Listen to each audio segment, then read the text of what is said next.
So, good afternoon and welcome to our regular monthly meeting, in this case, Wednesday, February 11th. And while we normally meet on Tuesday, because of our full day meetings on Tuesday and Thursday this week, we are meeting on Wednesday. Also, I'd just like to make sure an announcement that tomorrow's meeting has been moved from the town hall meeting room to the Cone Room. So we'll be meeting at 9 o'clock in the Cone Room tomorrow morning. So we have an executive session on here, but we're not holding an executive session today. That was a placeholder because we hadn't heard definitively from the law department at the point this was published. So we're going to begin with our first request for an appropriation from a department we never hear from. So I ask our probate judge, Judge David Hopper, to come to join us and explain why he is here. So welcome, David, and Thank you. This is Courtney. You push the button. Green light, yep. So this is Courtney, my chief clerk. As some of you may or may not know, we've had 4 clerks retire over the last year out of the 5. And so Courtney started last March. And in doing her good work, she discovered that we're going to come short on our budget. And what basically happened was my prior clerk, which ultimately falls on me, it's my responsibility, but what she was doing was pushing, she was coming up short around $15,000 or so, and she'd just push it to the next year, which just becomes a cycle. Unfortunately, I was unaware of it, but Courtney caught it. And so what we did was we went over the budget, figured out what we were short, and so we're requesting $15,000. But we also went through many of the things that I feel that we don't need anymore. A lot of the subscriptions to certain law articles and books and things that I don't use anymore because I go online to do everything. Now, I can't say that a future judge will feel otherwise. They may feel that they would like a Westlaw online search program. That'll be up to them, but I don't need it. I do all my searching online, and so we've cut our budget significantly so that it actually will be less than this year without those subscriptions. But we're asking for $15,000 to fill the gap on these multiple things, from the rental of our photocopier, our water, which is $11, some Hearst Media for purposes of making certain ads, I guess, in the news, not really ads, but legal notices in the newspaper, microfilm storage, shredding, I'm sorry? And office supplies, all of which I think you may have our budget in front of you. And so that is our explanation. Do you have any questions? any questions? Harry? Yeah, does this cause you any concern about your fiscal 25-26 budget? No, because actually, You're not coming before us in our budget hearings. We just take the opportunity. yeah, so no, because of those cuts that we're going to make, we're going to come in, the proposed budget for this next fiscal year will actually be, I think, less than last year because of those cuts, and that includes all the things, so we'll be all caught up. There should be no issues whatsoever going forward. Okay, thank you. Just to follow the numbers, I'm a little confused because your actual last year was about the 43,000 that's budgeted, and you have about 43,000 budgeted this year and what's in there for next year. So the 15,000, if it was always rolled over, because that's a big percentage of your budget, Yep. right? If it's always rolled over, it would compound, right? That you wouldn't have been able to come in, I think, at 42 last year. Well, I've always asked the clerk who was in charge, do we need to increase? Now, she always knew that I wanted to be as fiscally conservative as possible, but she would always just say, no, nothing new. I'd say, all right. I know one time we actually had too much money, and she said, we're supposed to use this money, otherwise we'll lose it for the future. And I said, no, just don't use it. If we don't need it, don't use it. And maybe she took that as a way of saying, well, gee, I better not increase the budget. I don't know. I don't know the explanation. We did call her and ask, and she didn't really give an explanation. But just following up on Harry's, so 43 still sounds like a good number for next fiscal year, even knowing you have these expenses. That's correct, because we'll be caught up, and we made those cuts in those subscriptions, which are expensive. And since I just don't need them anymore, we've cut them to keep things as low as possible. Okay, just so you know, this has to go, does this have to go to the RTM? Yes, it's Yeah. over everybody's appropriation. So you have another hurdle. Understood. So, David, you any comments? Okay. Right. My only question is Courtney's last name for our minutes. Kane Hayes. I'm sorry? It's a hyphenated last name, Kane Hayes, Kane hyphen Hayes. Thank you. Thank you very much, Courtney. Yeah. So do I have a motion?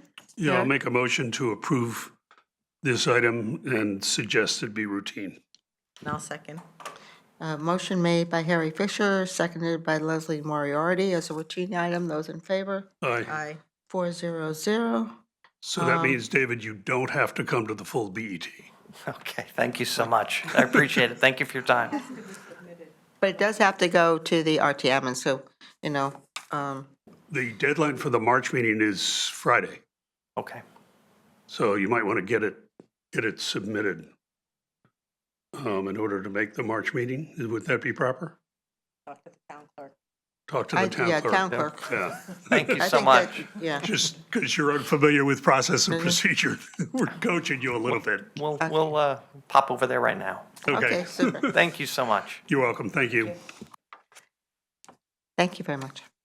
So our next item is PW 8 from Public Works. And we have with us our Commissioner of Public Works, Long time no see. Jim Michael. We had a full day with Jim and his full DPW team, all the folks that report to him, yesterday from 9 o'clock to almost 4 o'clock. So it's good to see you back. And you are here for a release of conditions of $500,000 on the Glenville Center neighborhood project. Yes, correct. So, so there was a slight typographic thing, and I'm going to give you all a new one that we just finished up.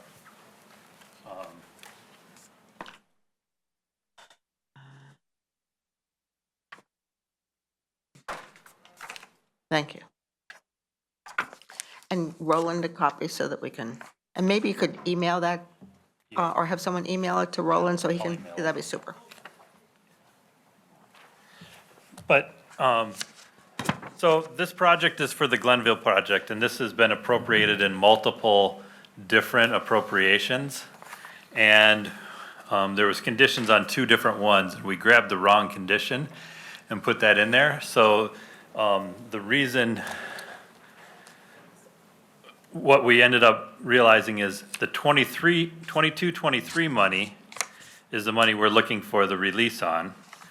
The 24-25 money is the money that we wrote the condition into our prayer write-up on, but we had received release of that condition back in June. Correct. So, that one we have already gotten released, but, and that's the one, because I know that there had been a question, given to Gabriella, and she, about why have we encumbered money in an account that we were asking for a release of conditions on, and that's because we had the wrong account. But the account number that's listed on your agenda and in our release of conditions blue sheet is the correct account number. And so that's where we're looking for the 500,000. So what this is this was the neighborhood portion of the project. The neighborhood group, and part of the condition was that they had to raise $250,000 worth of either cash or goods. And so what they've done is they've raised their $250,000, and they're going to, and they have a connection with a lighting company to purchase the decorative streetlights that they were going to be funding as part of this project for a lesser price than what the town can purchase them for. So they're going to be buying the lights directly and then providing us with the streetlights. They're the same lights that Eversource approves, and that Eversource will be, once the project is installed, then Eversource takes those over, and then they're the responsible party for the maintenance and operation of those lights. So the prior condition read that we needed justification. We've gone through the RTM. We went to the RTM in January for the gift acceptance process for this, and that was approved. And so now we're looking for release of this condition. First, I'll just comment that I was the person who asked Gabriella the question. I ran into her in the hall late last Friday after our other full-day meeting that we had. It was the postponed full-day meeting. And Samantha and I had questioned the numbers that were provided because it didn't fit with our open capital. At that point, the rest of the staff had gone home because it was late Friday afternoon. But Gabriella happened to be down in the hall, and I told her we'd be looking for those numbers. So just, this is corrected, so there's no issues here. So do I have any questions or anything, Jim? David? No? Okay, so do I have a? I'm sorry I couldn't be here in the afternoon when this was discussed yesterday, but am I understanding that the 250 that was raised by the neighbors now are going to be used to buy these lights and then? Yeah, Karen, this give was the- actually in our January package. I And don't we recall it. approved this, and it was a release of conditions, and the BET approved it for we accepted the gift, which was an appropriation, 252. Correct. In kind. And this is now what we're doing is releasing the condition on the 500,000 because their in-kind gift was accepted as the 250,000. So the lights are 250 or thereabouts or whatever? 252 it says, but Okay. 250. Okay, It I'm met sorry. the condition. There's so many meetings, I just can't keep I track know, of we everything. approved this one in. Thank so you. I've lost track. Do I have a motion? to Sure, approve I'll make this? a motion to approve the release of conditions and suggest routine. And I'll second that, but I want to add to the motion, actually, it's not adding to the motion, just to make the statement, to thank the Neighborhood Association for the gift yeah. and helping to encourage this project going forward. I think, everyone will be happy once we've completed all of the work involved. This So- one worked well. Harry, will you accept that additional? It's not not part of the motion, it's just a, Oh, I didn't know that. just you a were- comment. Oh, that's a comment. I didn't know whether she wanted to formalize it. No, Okay, so those in favor of the motion to release conditions on the 500,000? So that motion has passed unanimously, and this is routine. So you don't need to come again, Jim. Good. Thank you very much. Thank you. So now we have another request for release of conditions. And we have release of conditions, PW9, Public Works, $50,000. This is a release of conditions on the Hamel Rink facility. And so, Roland, we have that condition.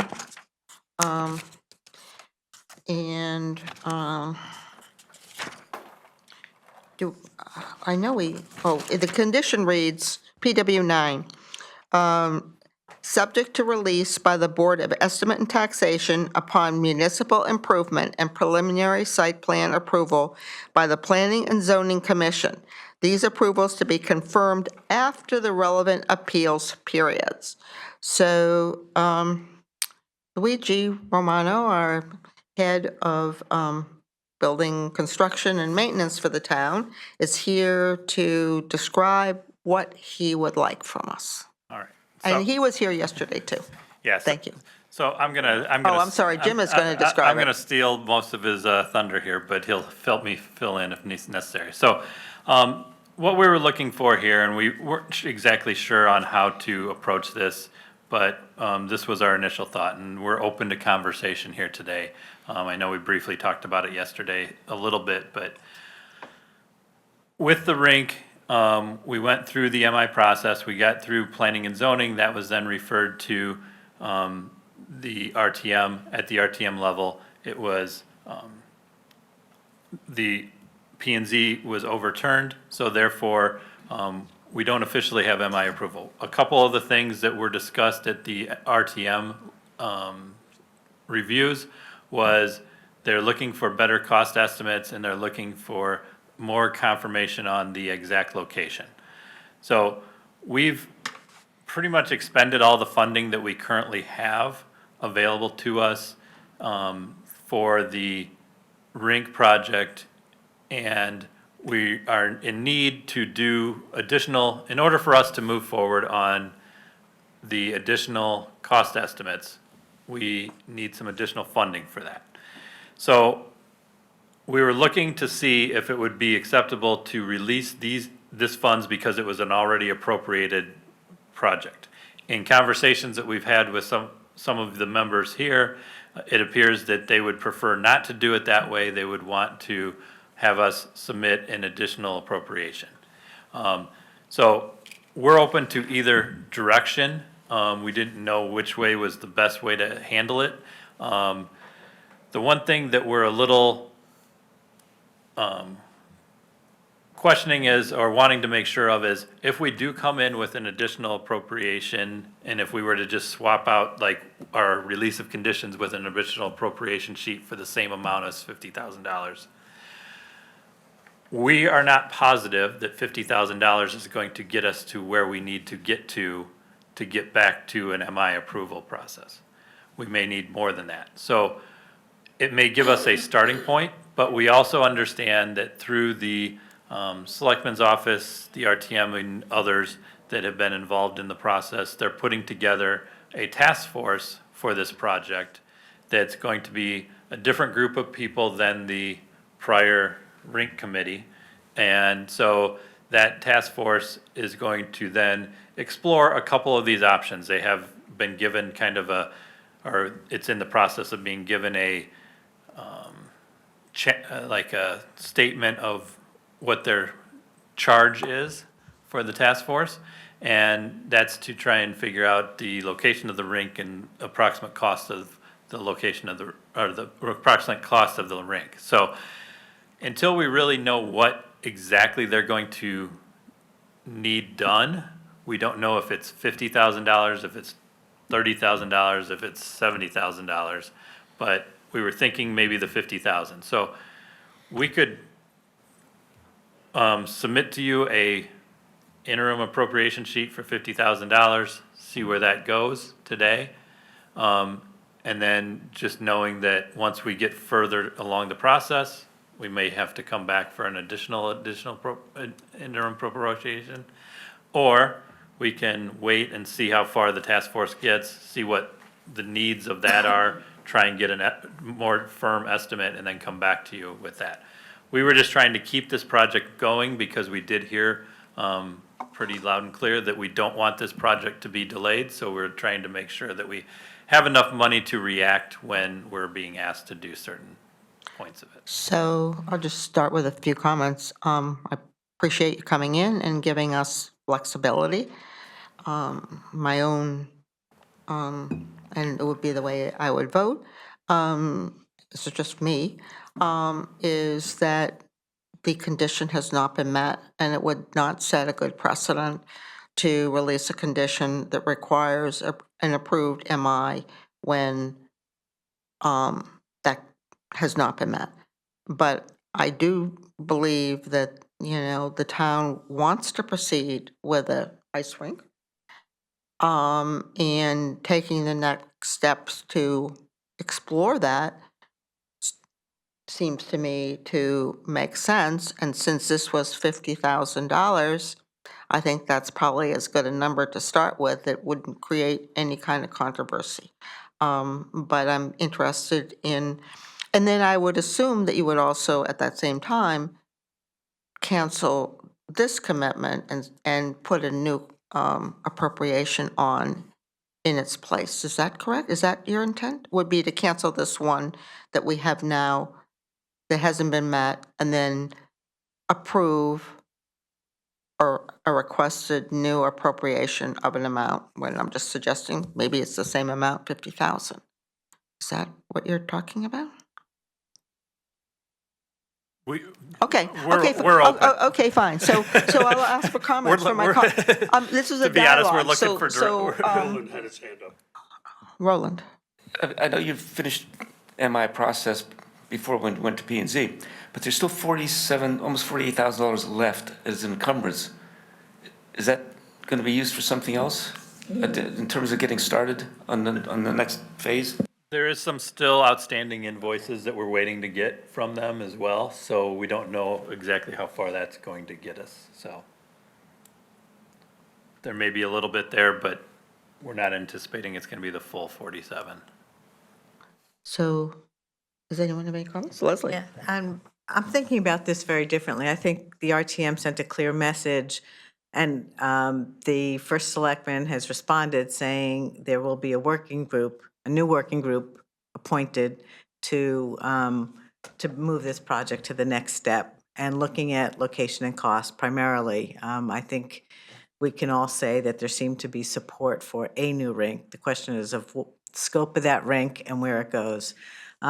So I think it's premature, while I know that they probably will need some working capital, it's premature to authorize a release of funds or to give them money when they haven't been formed yet, they haven't defined a scope of work, they don't know how they're gonna move forward in completing that work. And while I don't wanna delay this unnecessarily, it feels like we're getting ahead of ourselves. So, and that's not typically how we fund things. We fund things based on a firm proposal of what's needed in order to perform a scope of work.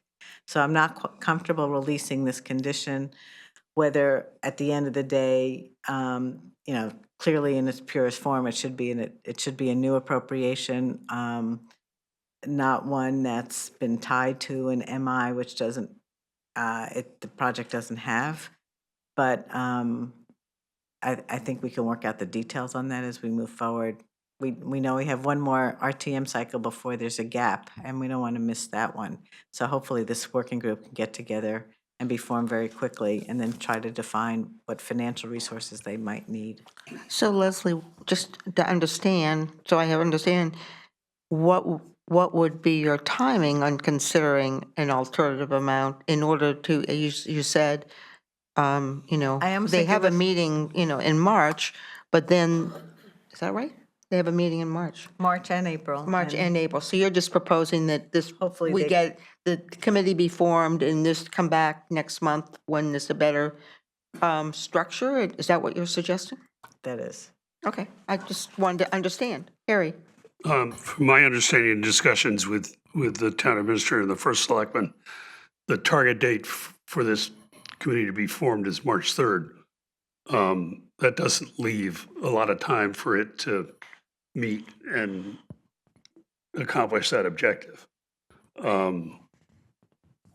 I wonder if perhaps, the right way to do it is to move forward with a $50,000 appropriation, but, condition it on that committee being formed and, something along those lines. I'm just thinking out loud here, but, you talk about the cycle of meetings, a March 3rd formulation date is a little late. Yeah, I mean, it could be that they start, some members are going to be identified ahead of time, start doing work on the scope. What I want to avoid is since we're talking about an additional appropriation where it has to go to the RTM, where there's disagreement on scope. All of a sudden, we've approved a certain amount of money, they've got a different scope, the two things don't match, or the RTM doesn't even approve the scope, so it turns everything down. It'd be nice to have things vetted a little Yeah. bit along the way. Yeah, a lot of the scope is being worked out among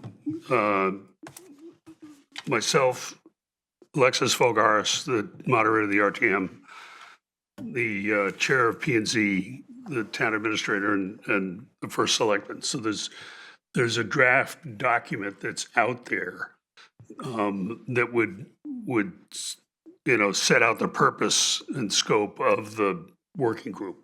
So there's a lot of work being done in the background that should enable the working group to jumpstart pretty fast, but you never know until you know who's going to be on it. Yeah, I mean, no disrespect, and all of us want to move forward on the rink. However, a draft document being discussed by a few people isn't sufficient to appropriate funding. We need, I mean, to me, it's clear. The committee needs to meet and meet as quick. Look, we didn't hold anything up. The RTM stopped the project. The first selectman is addressed it with appropriate leadership, setting up a committee. We really simply, in my opinion, are unable to act until there's direction from that committee that's in the public domain, so we know what we're approving. So I think for us, it's a simple decision. We can't appropriate money until we have some insight from the committee. No question, we all want to move quickly on this, but we have to do it in a methodical way and not make the same mistakes we've made in the past. Let's do it right from the start and then proceed as quickly as we can. So I'm trying to think about how we can work with our DPW and work with this budget committee and the BET. I will listen to Karen, who has her hand raised, but then I'm going to speak again. I'm listening to this, and I have to agree with my Democratic colleagues on this one. I think that releasing the conditions is off the table, because most importantly, it would not involve the RTM to be able to weigh in. And I think that's been I think we're all in agreement with that. We're all in agreement. Okay. Republican So and Democrat. I know that, I'm very hesitant to say that I would support releasing 50,000 or appropriating 50,000, when by Mr. Michael's own admission, he's not sure if that's enough money and he doesn't know how much it is. And I would hate to see this going back to the RTM twice because we didn't have enough money in the first place. I also agree that, we simply don't know what the scope is. Again, and it's very premature to do anything until this task force. I'm also a little confused about a draft document being worked on by a subcommittee of this task force, I guess, and identifying scope, because I would have hoped that the task force could have come up with some sort of scope and understanding, giving, which is how a committee usually works. So that's my thoughts. It's So- not it's not a subcommittee. Just to expand on it, some of us were concerned that the first selectman was focused on just flip. And we went to the first selectman saying he needed to look beyond just the flip. So that's hence why we're all trying to move this forward in a sensible fashion. But of course, the task force, when it's formed, gets to make decisions. So here's another idea. Maybe they can move their March 3rd date up or something in terms of what needs to be done. And the Budget Committee is holding its next Budget Committee meeting in March, on March 6th. What is the date of the RTM meeting? Please. Leslie, can I interject? I don't think it's our problem to solve. I think I'm this is up sorry, to Karen, the, you do not have the floor. well, but I don't I'm think it's sorry, our Karen, our you do not problem to have the solve. floor. What, I'm sorry? March 10th. So, I think the overall sense here is this is not ready to get a $50,000 or whatever the number happens to be, additional appropriation today. But, let's see how this, whatever, what happens next by our first selectman in terms of naming a committee. And I guess everyone can email him or contact him as appropriate, find out the scope. And the Budget Committee meets again on the 6th of March, I believe that's correct. And I expect that many of our BET members will be around about that time, just because we have Budget Committee decision days, the couple of days prior to that. And, if Alexis and all these other people are involved, then they make special exceptions on the RTM. So, that's what I would suggest, that we just kind of listen to our colleagues here and see what we can do, and what happens over the next 2 or 3 weeks. And you're welcome to come back or even to, structure something before then and get some input and talk to the many people or the first selectman and town administrator who are working on this, and tell them you're only trying to support their committee, and maybe they're better off waiting until April, which I think is what Leslie was talking about. And that may be advantage to everyone here rather than to, is that with you too, David? Rather than rush something and not end up with something that people are going to look at favorably in the RTM, because it's, we all know what happened the last time. Yes. I do Thank you, think. David. Yeah, what? Thank you, yes. Yes, and more yes. We got enough issues and challenges before us at the BET, and this one really is not for us to decide. When the committee meets is up to the committee. What they decide to do is up to them. And the moment they do, we should, act as swiftly and as efficiently as we can. But we really, in this particular case, really there's nothing to weigh, because the matter is not in our hands. Eventually, it will be in our hands, and when it's in our hands, we will act forthwith in an expeditious way and deal with it. But so for the moment, I think the message is, hey, we all want this Hamel Rink project done, but we only have so much authority within the BET. This one doesn't really cross that hurdle, so that's kind of where I am.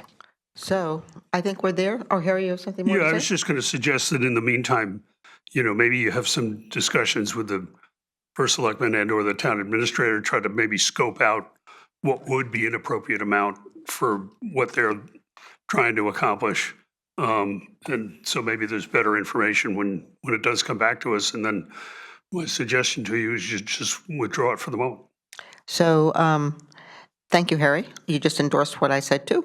And so we don't have another blue sheet before us. And I think what we're saying is, we do not want to take the release of conditions to a vote.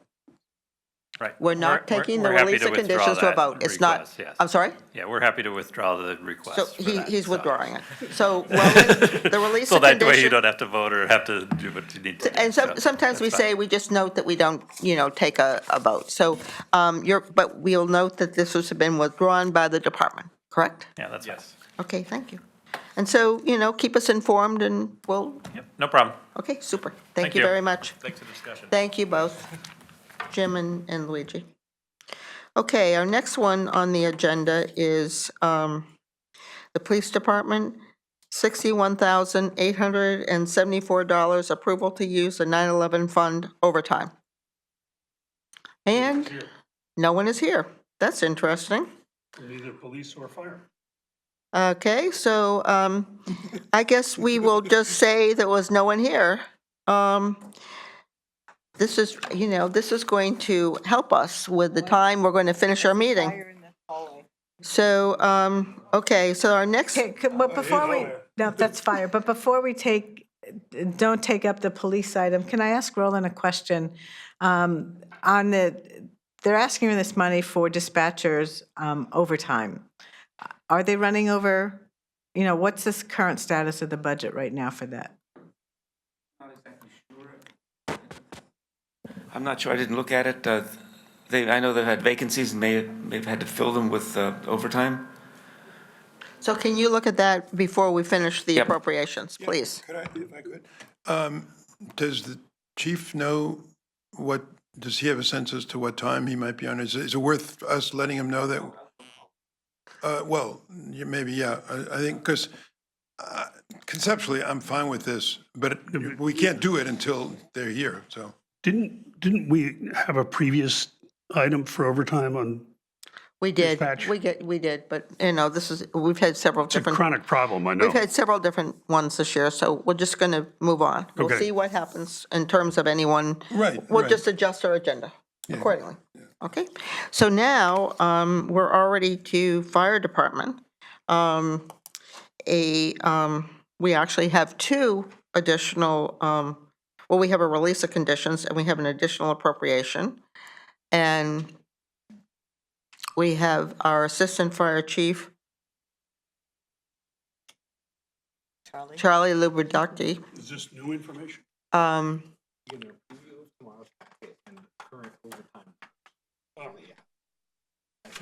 Okay, thank you. So we're getting some additional information. Do I get any?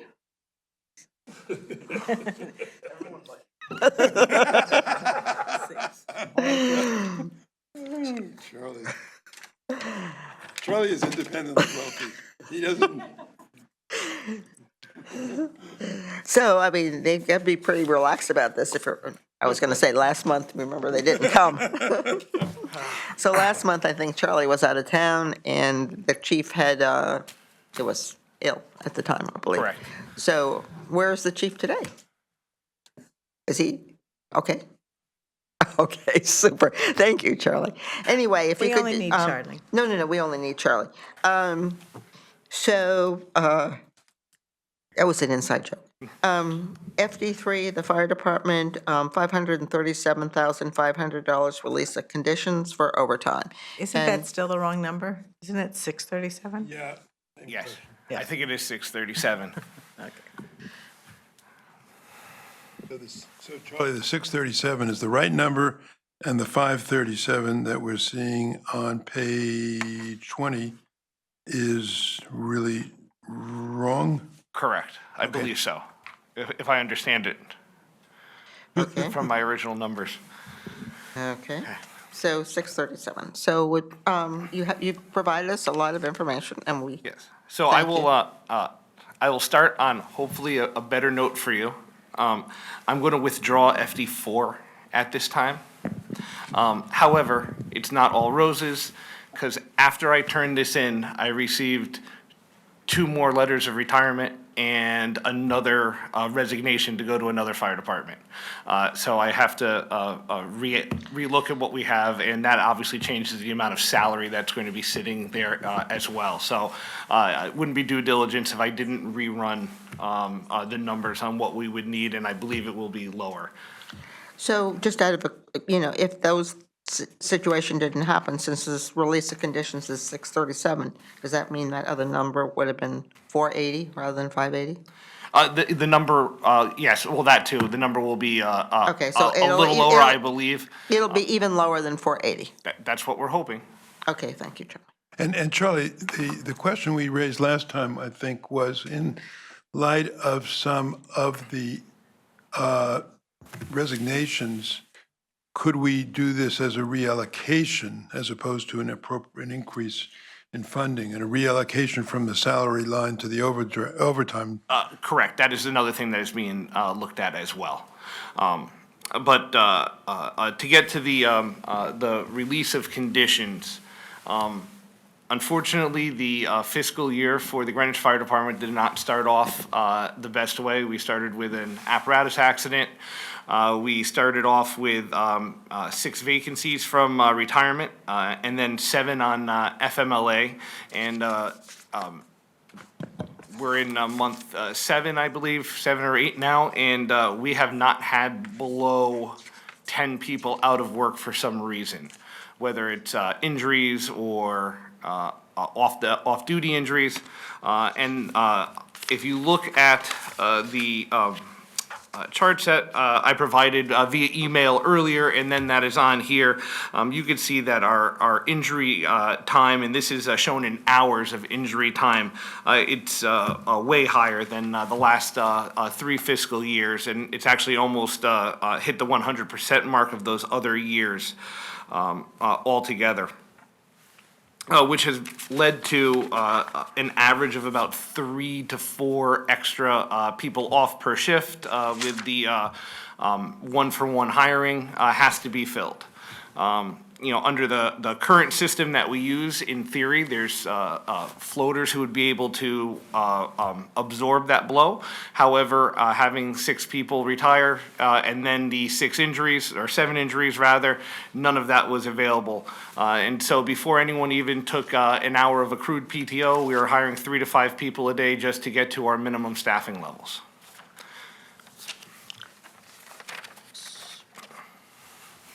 So is there a way to mitigate having as many employees who are having these kind of physical problems? I mean, is there a need for more exercise or change in diet, or is it simply not Well, possible? there- I mean, to have so many persons. Yes, so in general, firefighting is arduous work, and we do have a higher propensity of injuries that are out longer, so shoulders, knees, things of that sort that require surgery. So not as many of the smaller, just out for a little while type of injuries. I believe our workers' comp numbers are in the 1.3 million. Don't quote me on it, I don't have it in front of me. I didn't bring it with me, and I apologize for that. The last 2 years, I did ask in my budget for a specific firefighter exercise program that's run by a woman out of the Norwalk area, Sarah Beckert, and she has numbers that show about a 30% decrease in these, and unfortunately, it wasn't something that made it out of the town administrator's budget the last couple of years, because the town does have some programs, but nothing specific for the fire service per se. So Charlie, I'm going to stop you just a bit. How much does a program like that cost? Because we're looking at, as you put in your data, increasing hours of injury. So how much does a program like that cost? Roughly around 25,000. So around 25,000. Kind of minor, I'm sorry? kind of minor. Well, it sounds relative to the marginal increases that we're having in injuries, it might be worth at least an experiment. That's why I said it's kind of minor. Yeah.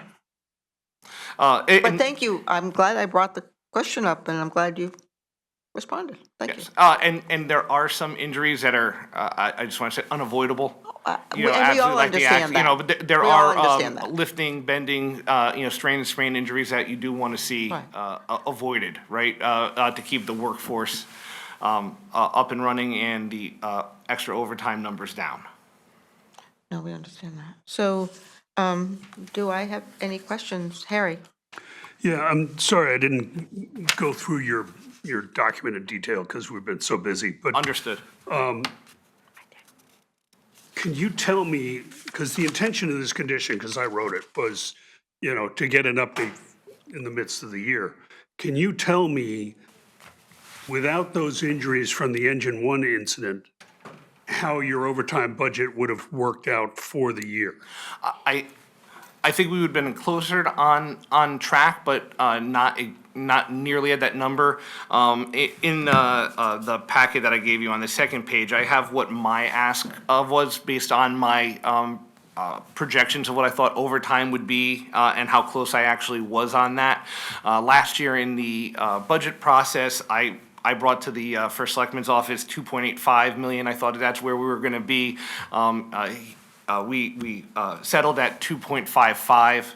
I think I might still be in that area with the worst case scenario. As my 3 years here, I've preached the fact that we're going to have a lot of retirements. And then the injuries are kind of the variable that you can't really do a lot about that comes onto the top end of that. But it's not just the operational overtime that we're seeing as well. Like our fire marshal numbers are up higher than they have been in the past as well. We have a very unique setup here in Greenwich where we have a lot of special events and fundraising events and weddings and large events beyond a regular a hall that you would rent that require a lot more regulation of those, and those all have required inspections that have to be done. And so because we have taken in almost the 3/4 of what we have done for special permits in the past, the amount of required overtime for that is up. On the other side, the number of, just as a side note, the amount that we've collected for the plan review is down, and that's just based on the fact that we've done a lot of plan review for town-based projects, and we don't charge fees for that. Those are the town of Greenwich projects, but nonprofits connected with the town, you would charge. Yeah, for example, like the Civic Center wouldn't have any fees attached to it, or any of the projects that are going on in the schools, or even the rink. You know, none of that would ever would incur a fee to our own department. It seems to me that if they're not a town activity, though, that's a policy that could be looked at. David, did you have a question? Yeah, Charlie, the chart on page 2, I find quite interesting on the handout that you Is just. this tomorrow's presentation? Yes, It's for tomorrow. yes, but the top of it is the overtime, and it plays into this, which is why I put it there. Yeah, so what I'm seeing here is you've recommended, you've been doing this 3 years, right? You personally? Here, yes. Yeah, here. And each year you recommended for overtime, 2.5 million, then the next year, 2.8 million, and the next year again, 2.8 million. The first year, so first selectman's office cut you to 211. It's a big drop. Well, 2.1. I'm missing a comma. I apologize. Okay, so that's why I'm asking. Yeah, no, that is. That's a big difference, Charlie. That's a giant. Yeah. I'm reading the document. And this is my overall number was actually closer than that. It says this is just showing the operational overtime in the 205 account. In the last couple of years, we've been over in the fire marshal account, and then we adjusted it, and we're going to be a little over this year. But that's running high because our fire marshal retired, and for the first half of this fiscal year, we were paying acting overtime to the fire marshal. So added an extra 25,000, I think, in overtime spending. Okay, so they cut you from 2.5 to 2.1, and you actually had 2.3. And then in fiscal year '24, again, they cut you from 2.8 this time to 2.4. For whatever reason, we only approved 2.3 in the BET, but you also actually had 2.5.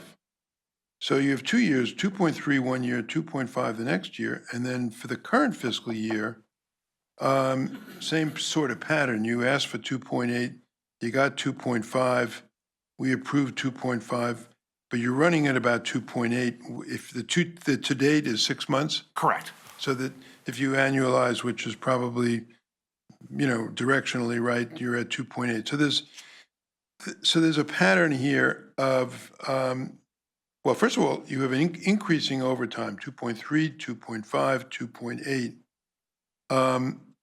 But it does reflect, with some accuracy, directionally at least, what you came in with as a recommendation. So that would justify, in a way, the interim request. However, the question I've got is the extent of overtime, just generally, it seems like a big number. It just strikes me as a very big number. And I don't know whether, and of course you have all the retirements and turnover of staff. I'm sort of hung up on the fact that maybe if there was a way to alleviate the turnover, we might be able to reduce substantially this chronic level of overtime. Now, you may be able to point out, and maybe elsewhere you do, no, you might say, David, you got it wrong. Overtime is really typically the case in most fire departments for these reasons. And in fact, our level of overtime is in accordance with other communities. I don't know the answer to that. But your budgeting, your own personal assessment has been reasonably on the mark. So we've all cut it, whether it be the first selectman's office or on occasion the BET, and those cuts never really were effective essentially because you come back for interims or your actual expenditures have more matched what you've recommended at the outset than what was approved by the authorities, be it us or the selectmen. So there's a long-winded way of saying, yeah, I think the number is very, very big, and is there a way that we can address it? Maybe Harry and I, as the liaison, need to spend more time on this. I don't know. Harry, if you have any thoughts? No, it's a very good question. The amount of hours of overtime are relatively the same. If you look at, fiscal year 22, 23, and 24, we're looking at between 32,000 and 35,000 hours of overtime. But then this year, we're looking at projected, if I don't have enough people, 44,000 hours. And that's directly related to having those extra, 6 people off. Right. So I guess the question is, the release of conditions is really the only thing that's before us because you're withdrawing the second one. Yes. And I might suggest to Harry that the two of us sit down with you really in a dedicated session as liaison to go through this overtime, since it's not before us now. I defer to our chair, Ms. Tarkington, to see if that's a direction that makes sense. Well, I have no problem with that, but, it would be great if you could accelerate those meetings, because we're meeting with the fire department tomorrow afternoon on their budget. So in addition to that, I would, and I don't know if this is possible, you indicated that you had looked at a program and it could help in terms of injuries. I mean, and I understand accidents are accidents, I'm not questioning. Do you have enough information on that you could give us any more information tomorrow? Is that something, how soon or how much time, advance time do you need to implement such a program? And can you do that just as, the fire chief? And, can you do it, say, as an interim? Adding another 25,000 at some point in time, but, when you come back, to see if something like this can at least mitigate some potential injuries that could happen. And I understand, there's not enough time that you would begin to get. But is there something like that? Is it too soon, or you Leslie? don't have enough time? We already have all of the, all of the documentation and the quote that we used for the last 2 budget years, so it's available. Leslie, we have an IH department that does safety training, and I would suggest maybe he touch base with that person, because he does do safety training for the town, and I would hate to see something to the side rather than filtering it through Well, him. that's fine. So just if you can, if you're planning to talk about it tomorrow, if you could just notify him that you plan to talk about it, and can he also join to make sure it's going to fit with townwide program? And then how long would it take you to implement such a program? I mean, it would take, obviously, Just probably a few months. The idea behind it is that this individual and her team would make regular visits at a certain time for working out at the station to give individualized coaching to people, and then on-the-job training that's very specific to the fire service, which generally industrial health and safety doesn't provide. Same thing as the police. It's very specific. You do a lot of in and out of vehicles. We do a lot of in and out of vehicles too, but it's higher up. So there's a lot of very different things. and, okay, so, anyway, Karen's got her hand up again. It's changing my thought process here. My only suggestion is that you sit down with our industrial hygienist and possibly work with him And I to suggested come that up he with a contact them program. and have them come back Yeah, tomorrow. I understand that, but I heard that the normal IH doesn't do the type of training that he needs. Maybe working with him to come up with the training that you do need, to see if we can do it in-house rather than going out of house and first, and then if additional programs are needed, he can help make that decision.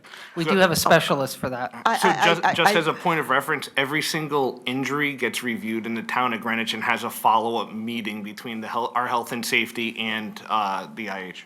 I just know that sometimes very specialized training helps. I mean, in rehab, that's what rehab is all about. You have specialized people helping people. So, Leslie, are you ready? Well, not yet. I get to speak too.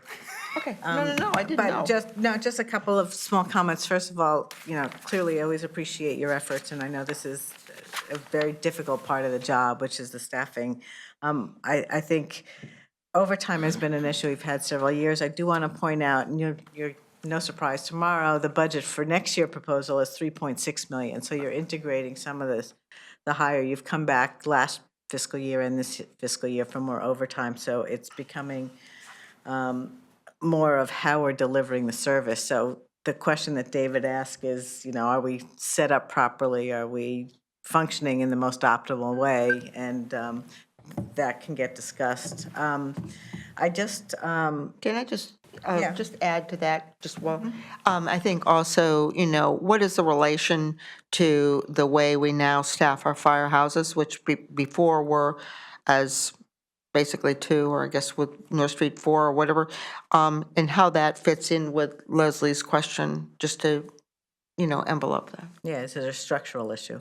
But just dealing with the release of conditions, I think, as Harry indicated, this really was to help us check back with you to see what the status is. And so I think that my thought is that my colleagues and I are all going to agree to that.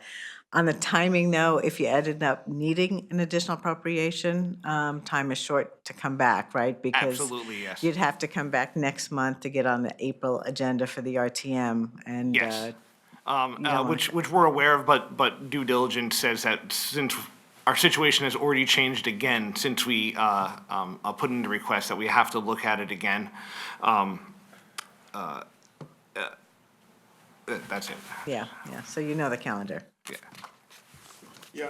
I was deficient in not looking at the fiscal year '26 overtime. That's just for 205 overtime, or that's the whole? That'll be a longer conversation No, for I know. tomorrow, but it's a request for positions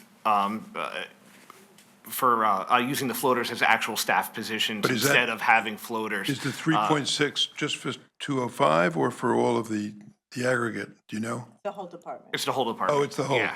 Okay, but still, it's a, And that is based on work that was started when Ben Brandon was the town administrator, looking at the costs of OPEB versus overtime and which one is more cost efficient. And now, for a little while, the overtime was still more, but now that healthcare is up high, it's actually, you can make an argument that going forward is cost effective to not have floaters and use overtime instead in its place to save. Do you have anything more? Are you ready for? No, I was going to Release a condition? move that we release the condition. I think they've met the condition. And also suggest that this could be routine. Okay, so moved by Harry Fisher, I'll second. seconded by Leslie Moriarty as a routine item. Those in favor? aye. So that motion has passed 4-0. So you don't need to come to the BET. But you do need to come tomorrow, so We'll see you tomorrow. we'll see you Thanks, tomorrow. Charlie. Thank you Thanks, very much, Charlie. Thanks. I know it's probably not easy for you with the other assistant chief not there. So, moving right along, next we have conservation. Excuse me a And- sec. Could we just, Roland, did you get the chief? I didn't get the chief, but the chief isn't there and some of the other people aren't there. But the reason that they're requesting this money this is 911 grant money. And the reason we're requesting it is they've been down at least 3 people. And they're almost $50,000 over their overtime budget already. How much? $48,000. So this is something that they do need. So, but they can't send someone over? Where is our, I don't know if they just kind of got the schedule got mixed up and somebody missed it or whatever it was. You know, I would suggest to the Budget Committee, since this is 911 fund money, that we request their presence at the full BET, but Well- since it's not town money, I'm inclined to give them a pass. so, Remind me when? we can, what time are we seeing them tomorrow, Roland? Tomorrow, Well, that's right, they're going to see them tomorrow. Right. What time are we seeing them tomorrow? I can't remember, but it's right before or after the fire department. I know that. I think it's after, isn't it? It's before at 12. I was just trying to see if we could just quickly post a meeting. I think we're too late. I think it's too late. Well, parking services is coming at 2:30. That's police. Yeah, It's we not could just, dispatch. we could just post a meeting for 2:30? Or 3? 2:30. 2:30. You think we could just post a meeting, moving that item to 2:30 tomorrow for a special meeting at 2:30? Do we have enough time? That's what you want to do. I'd probably suggest 3. That's up to you. No, do 2:30 and then we can make it, oh, you can't do it in 27 minutes? I have to go upstairs and, Okay. Do you think, sweet? I mean, if you Yeah, want me to let's email. make it Okay, 3. 3 o'clock it is, with just that one item. What? Well, that's why, do it for 2:45, compromise. We're doing some negotiating over here. And please make sure someone notifies the chief. And hopefully that they're going to show up for their own meeting. So if they're not notified today, then they'll, no, I mean, they will be here to see us tomorrow, so. Say, Harry, what's the 911 remedial question for me? It's funds that are collected on your telephone and probably your cable bill that go into 911 services statewide, and the town gets a portion of it. It's what paid for the renovation of the dispatch center. It's a fair amount of money that comes to us, so. So this is a reallocation from the 911 fund. It's a use of the 911 funds that come from the state. This is time is for operating. We've used new computers too, I think. All new We've done it computer for there. operating Yeah. capital. So but this is not really town money at the end of the day? That's right. Yeah, okay. It is my money. I get charged on my bill. It's all of our money, but the issue is It's whether not it's. general fund money. No, it's not general fund. Okay, so we have on our next agenda item, the Conservation Department, CC1. This is really a second read. We have, well, we had Beth Evans, she evaporated. Thank you. Conservation Commission, additional appropriation for a FEMA grant acceptance, and it's $1,053,841.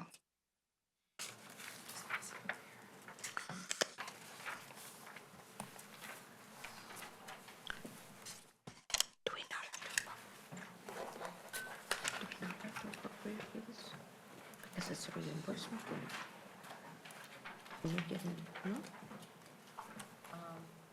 Can someone, so we welcome, you want to introduce yourselves? I mean, whatever. Sure. Sarah Cocaro, Assistant Director of Environmental Affairs. And Laura. Laura McGeechee, Assistant Town Attorney. So we were just talking up here. Can you run through the process of when our money is used? We're approving the acceptance of a grant, but do we ever use any town funds on this in the interim? No. No, we don't. So the process works that obviously there's the award process, right? So the homeowners have applied and it's gone up through the town, the state, the federal government. The federal government says, yep, you've been awarded the funds, but the funds haven't been released. What happens is the homeowners will do the work. They will submit reimbursement for whatever part or all of the work. That comes to the town. The town says, yes, you've met what you said you were gonna do. We give that to the state. The state says yes or no. Yes, you've gone through everything. They have their own check system, and then they give that to FEMA. FEMA has their own closeout process too. So once it's gone through those, that's when the money gets released back to the town. The town can then issue a check to the homeowners. Great. So you have now give us a detailed memo in response to many of the questions that came up at the last meeting. And also, Laura, I believe this went to the Law Committee meeting this morning, and they approved this? Yes, Do you I want to give us an did. update on that part of it? Yes, and I just want to give also just a recap for your committee, since we met here last month ago, in addition to the written memo, because I thought that would be helpful. Number one reason, although we're not asking for an appropriation, it's obviously an acceptance of a grant agreement that requires BET approval, and for the indemnification piece of it. And just to revisit indemnification, since it's a potential exposure that is not budgeted, we always seek for federal or state grants that necessarily require indemnification of the state or federal government. To then, it's been a policy to get insurance for that coverage, et cetera. I will tell you, it's been 6 weeks in the making to try and get that nominal insurance coverage. And I have had multiple conversations and emails with both Megan D'Amato, risk manager, and with Mary Lawler, who is the PMA insurance broker rep. And I've also, I will touch, Mr. Weisbrod, on your comment on the performance bond. So because that was a comment you also made, but I'll just stick with the insurance piece, that it's been very difficult to procure a quote, especially as it doesn't relate to, at the end of the day, public property, to add to an existing town policy where it could be an endorsement to an existing policy. I'll just use by example, the MMA policy, which covers DOT, so that would cover sidewalks, and using an example with the multi-use transportation or bike path, have you, that was added to an MMA policy because that was a state grant. So needless to say, I worked very hard. We all collectively worked, including risk management and Gallagher, to try and come up with a quote to protect the town on kind of this open indemnification. It's difficult for insurance companies to grapple what the exposure is, but nonetheless, it could not be procured with the exception of the two outlined in my memo, which are kind of one is an SIR of 1.5, and which it's a 1.2 grant. So that's basically non-insurance, right? It's still a self-insured. So again, we collectively put our heads together to say, how can we best protect the town in light of that circumstance?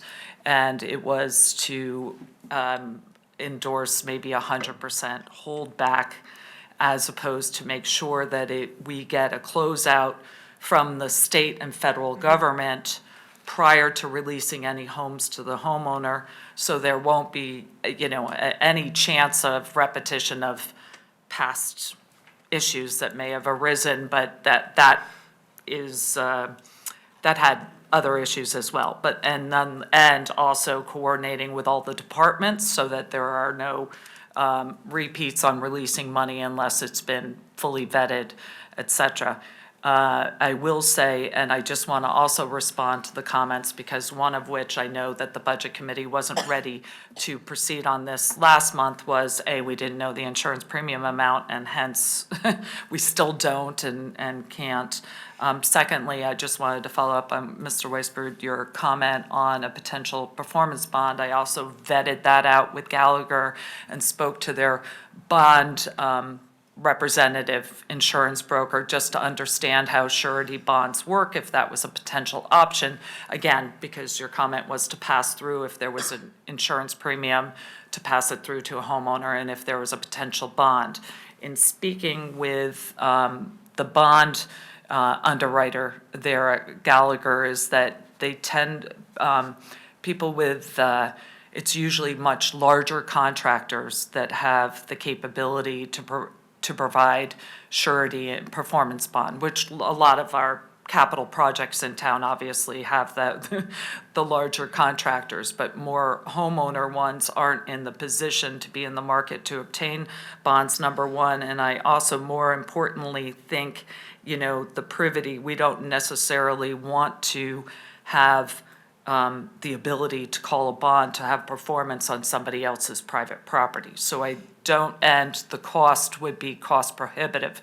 So I think that I want to know that, and I'm happy to answer any other questions because I had long conversations with them, and that didn't seem like it's a viable option in this circumstance under these FEMA grants. And happy to discuss further, and just to also report on Law Committee, we appeared there this morning, and although they had voted 2-0 to approve the grant last month, we went with the update because that was with the unknown insurance premium, presuming there'd be insurance, and it doesn't look like that is a viable option. So we updated Law Committee, and a couple of your members of the committee are here today and heard that discussion. So again, I just wanted to recap last month before you, what happened at Law, and to address the issues raised. So, and the holdback, go through that one again. So how would, I mean, yeah. So in essence, and I understand, and I also want to voice comment from one of the Law Committee members that it potentially could have a chilling effect because it would require the homeowner to front load the entire cost instead of having a rolling reimbursement of 500 and some change on one and 600 and some on change, and then not reimburse the homeowner until there is a full certificate of completion signed off by FEMA, DEMIS, et cetera. And that was just a proposal to protect the town. Again, if there's lack of insurance for indemnification exposure, this has not been vetted with the homeowner, because again, we're just seeing.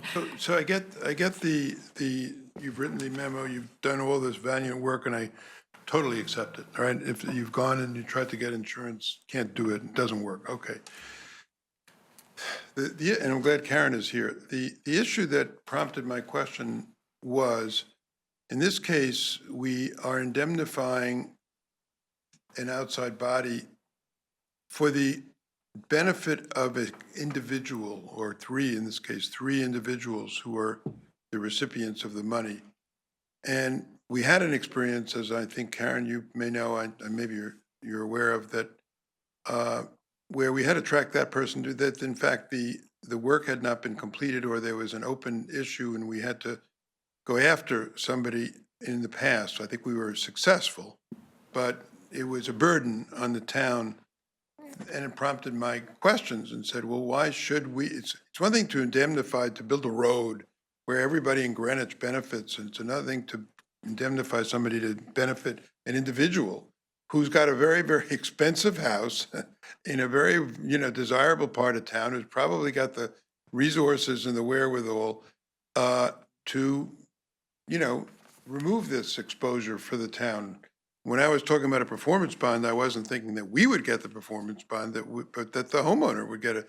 Not that hard. You can go to a bank and get a performance letter of credit. It's done all the time. These are people who these are not people who are incapable of accessing financial support. Now, I may be overkill. I may be going, off the deep end, but the very notion that we're indemnifying somebody to benefit an individual, that all the town of Greenwich is underwriting something to benefit an individual, kind of didn't sit right with me. And so that's really what prompted, I think you've taken the insurance off the table. You've done everything you could. I get that. And by the way, I'm not trying to make your life difficult. I guess I have, and I'm sorry for that. But so you've taken one thing off the table, there's nothing we can do, you can't get that.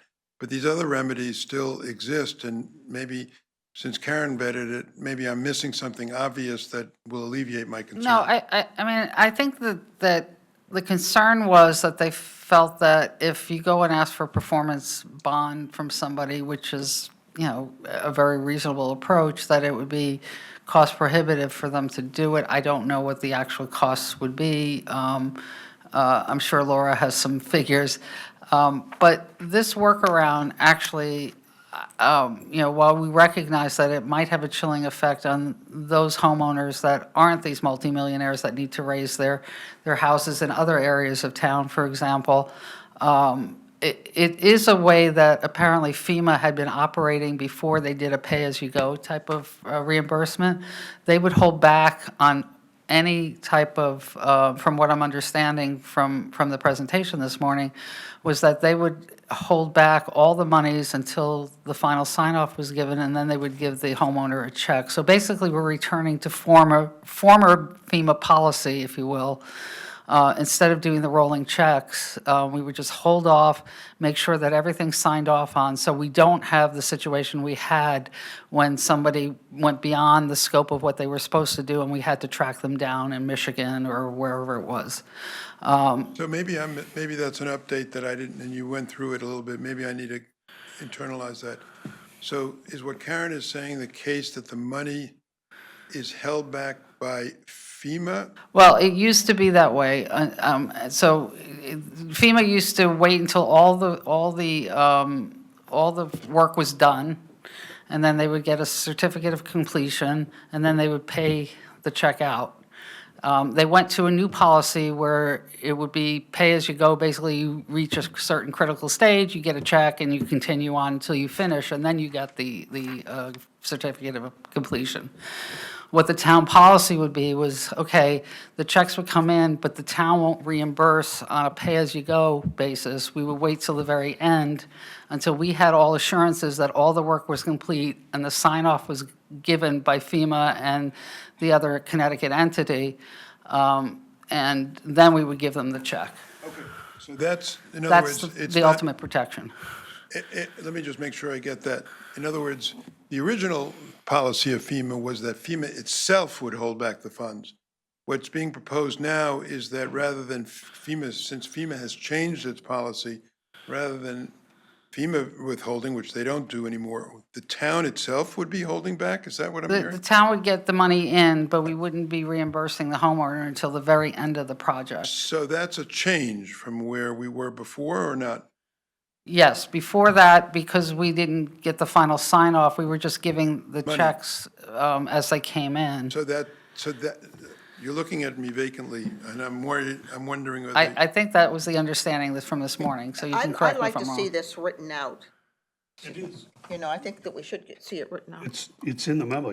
Well, I don't see that, not in the sufficient It's- detail it's that at I would the- want. at the Because last I didn't paragraph. understand it this way. But can, Last paragraph. if I can ask a No. question, I'm not you happy haven't with it. talked to the homeowners about any of this, right? So first of all, the town what's being suggested is they file for reimbursement along the way, but the town holds the money. So you're saying that they would file for reimbursement at the end of the job. They finish at 100%, and then that's their first filing to FEMA? How would you see this working? Because if the town's getting the money, holding it for interest, that feels wrong.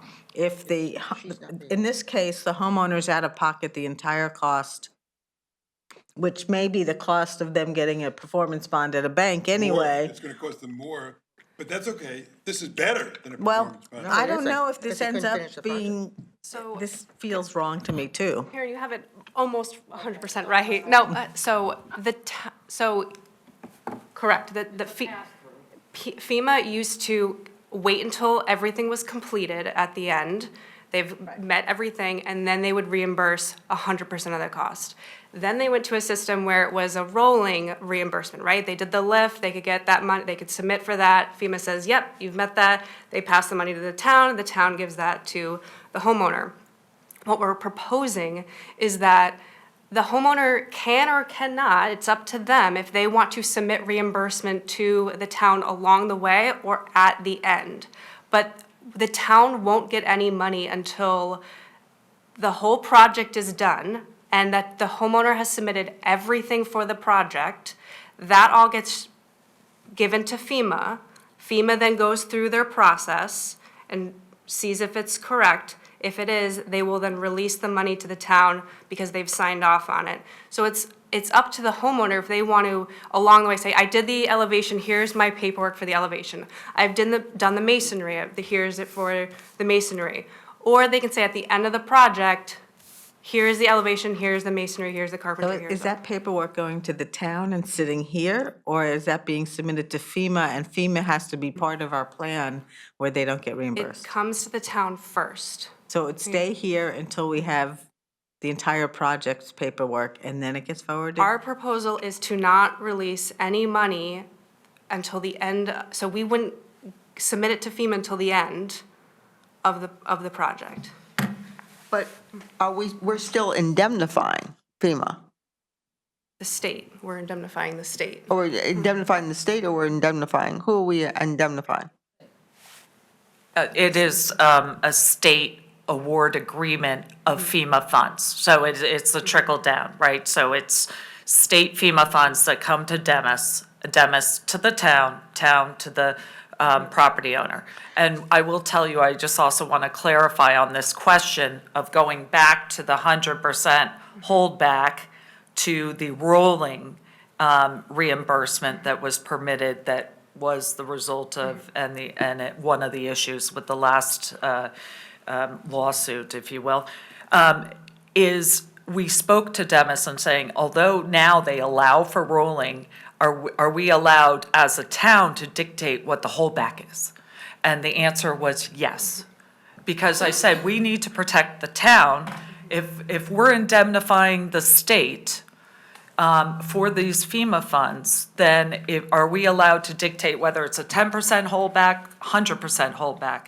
And they agreed that we could dictate the holdback. And so we thought, given especially in the lack of insurance, that we would go back to the way that it was done to protect the town. Although it may be onerous on the homeowner, at the end of the day, if they do everything in compliance, then they'd be entitled to the Right, money. and then the final release, or the release from the town would be subject to a okay from the FEMA.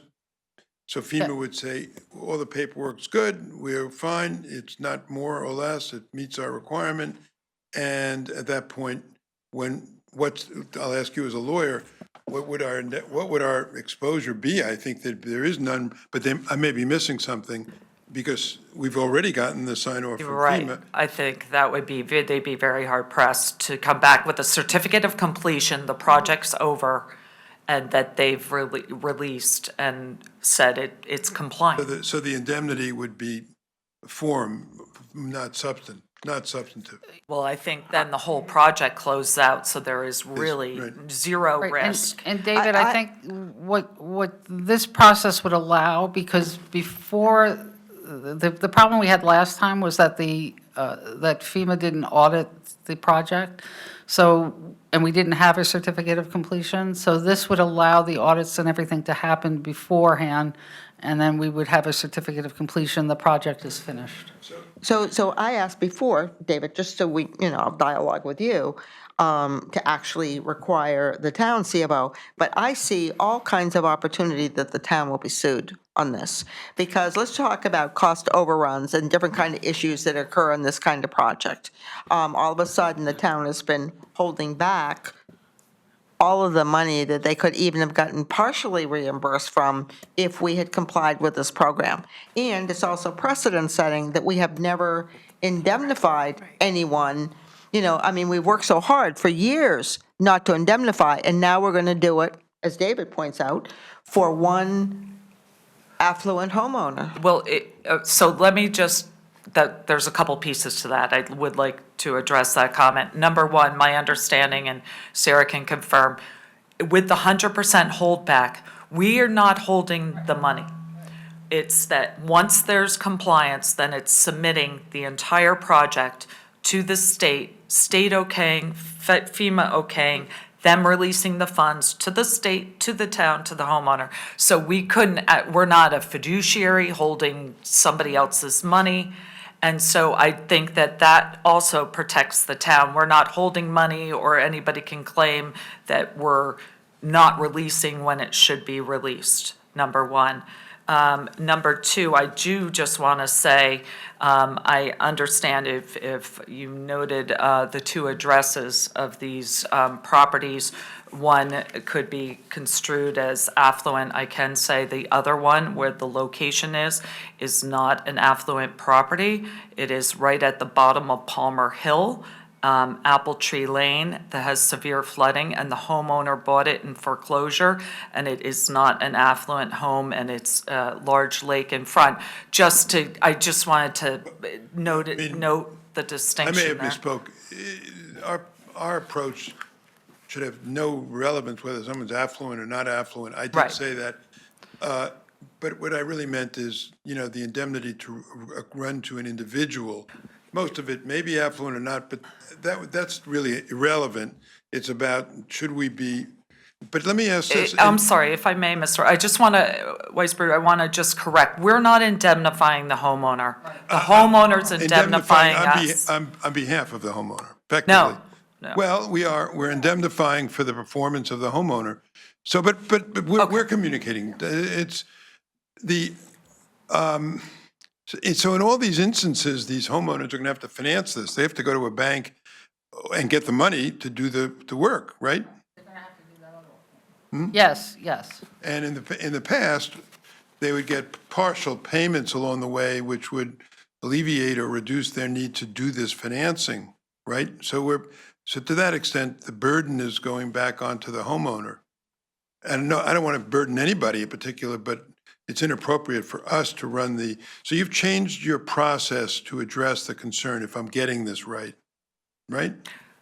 Yes, given that your comments, this is a direct result of our last meeting and your comments. Right. Now- And I just also wanted to say on the performance bond issue, there are multiple contractors, if you will. There's one that No, specializes in I don't lifting. think, Okay. the performance bond was really, the way we probably didn't get into an extensive discussion. What I had in mind was that the homeowner would give us a performance bond from its bank to cover whatever risks there were. But in lieu of the change in process, I think the performance bond we don't need that anymore. I think it would be duplicative, it's unnecessary. I think you've changed the process in such a way that, and if from a legal perspective, you've buttoned it up. I think, now, one other last thing for me, I think I may have missed something really important about this. We want this FEMA money for flood control. It is more than just the benefit to the individual homeowner. If I understand this right, and maybe Patrick over in Planning and Zoning has an insight here, there are benefits, this is a question, are there not benefits to, from an insurance perspective, that, being a recipient of FEMA funds for flood control and so forth enables homeowners to get insurance for their own homes? Is there I'm vague about this because my understanding of it is vague, but as I recall from my previous work on planning and zoning, there are townwide benefits associated with our working with FEMA to do this. Does this ring any bell for you? You should know on the conservation. Yeah, so there are, and my brain went to DPW, right? There are a myriad of DPW studies that have looked at areas of town, and some of the conclusions I've come to, it's on the homeowners to protect their properties, right? To do flood mitigation, to elevate where necessary. And these FEMA programs allow homeowners to take that step. The HMGP is set up that the town has to act as that intermediary for the application process. And I will mention, I mentioned it in the law committee meeting this morning, that WestCog, and I think I mentioned it at our last meeting, is actively advertising and trying to put out information about FEMA flood programs. There was one last night in Stamford in person, and there's another one at the end of this month that's a hybrid that I suggest we all go to now. But it is actively telling Greenwich property owners to apply for these types of programs. And the town, the conservation department's not going out there telling people to sign up for these. We just happen to be the ones doing the application. But I anticipate there will be more in the future that want this. Can I also And there's just, there are absolutely public benefits to this. So there's a and tremendous safety, public yeah. benefit to this, Yeah. and I may have skewed it. I think my fundamental point still has merit, but I may have skewed it. We didn't speak sufficiently about that the program itself benefits the community overall. yeah, no, absolutely. I mean, I think though, as a law committee, we also recognize that this procedure can protect the town, and it will protect the town, but it may make it less attractive to homeowners because they have to upfront the money. So it's a balancing act, but, again, it's something that, we can't get around at this point. Leslie? And then. No, Harry. just, you know what, I'm coming out on the other side of this thing because the cost now for doing these projects are 2 projects here for $1 million, right? So if I'm averaging 500,000 each, it may be not less. I think you gave us a detail last month. It's going to make it for certain homeowners impossible for them to take this provision to be able to upfront the money. These projects probably take a year, or I don't know what the duration is, but it's not going to take 1 to 2 months. I think there's some risk to the town, but it's minimal, and in the interest of improving the living conditions and the risks to our residents who are paying taxes and covering our costs as well, it's shared, I get it. I would be in favor of the original proposal, which is let them reimburse as they go, get the reimbursement as a project commences, and we be the pass-through as we go and not wait to the end. And I will say, obviously, both options, because that was the original one we proposed without the holdback. I just wanted to say the only potential option I just wanted to present that we could do the 100% holdback. So it's ultimately up to your full board and this committee on how to proceed, because it is noted, I think it could potentially have a chilling effect on people that can take advantage of this program if they're getting, obviously, unless people have that kind of cash sitting in the bank, which some people do. I'm not saying they don't, but for the most part, at least I know the one home, that this would likely require financing, and it is a couple-of-year project.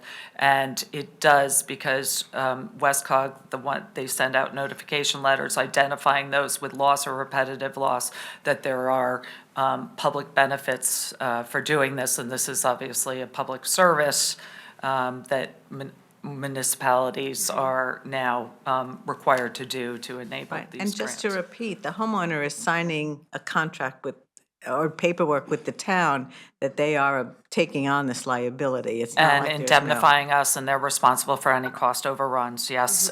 To your fact that in case the initial numbers are stale, or as we know, construction, there's always cost overruns, it's entirely on the homeowner, yes. Well, you could get a lien on their home. I mean, You weren't called on. It's sorry. Harry's next. Oh, I'm sorry. Harry? Yeah, I, for one, don't think the town ought to take any risk on behalf of individual homeowners. I think that's unreasonable to ask the taxpayers for that. But given that I think we're headed in the direction of the recommended path that we've been discussing until the last speaker, before us, we've got an application that says authorization and approval to enter into 2 sub-grant award agreements, but then there's also a FEMA grant acceptance.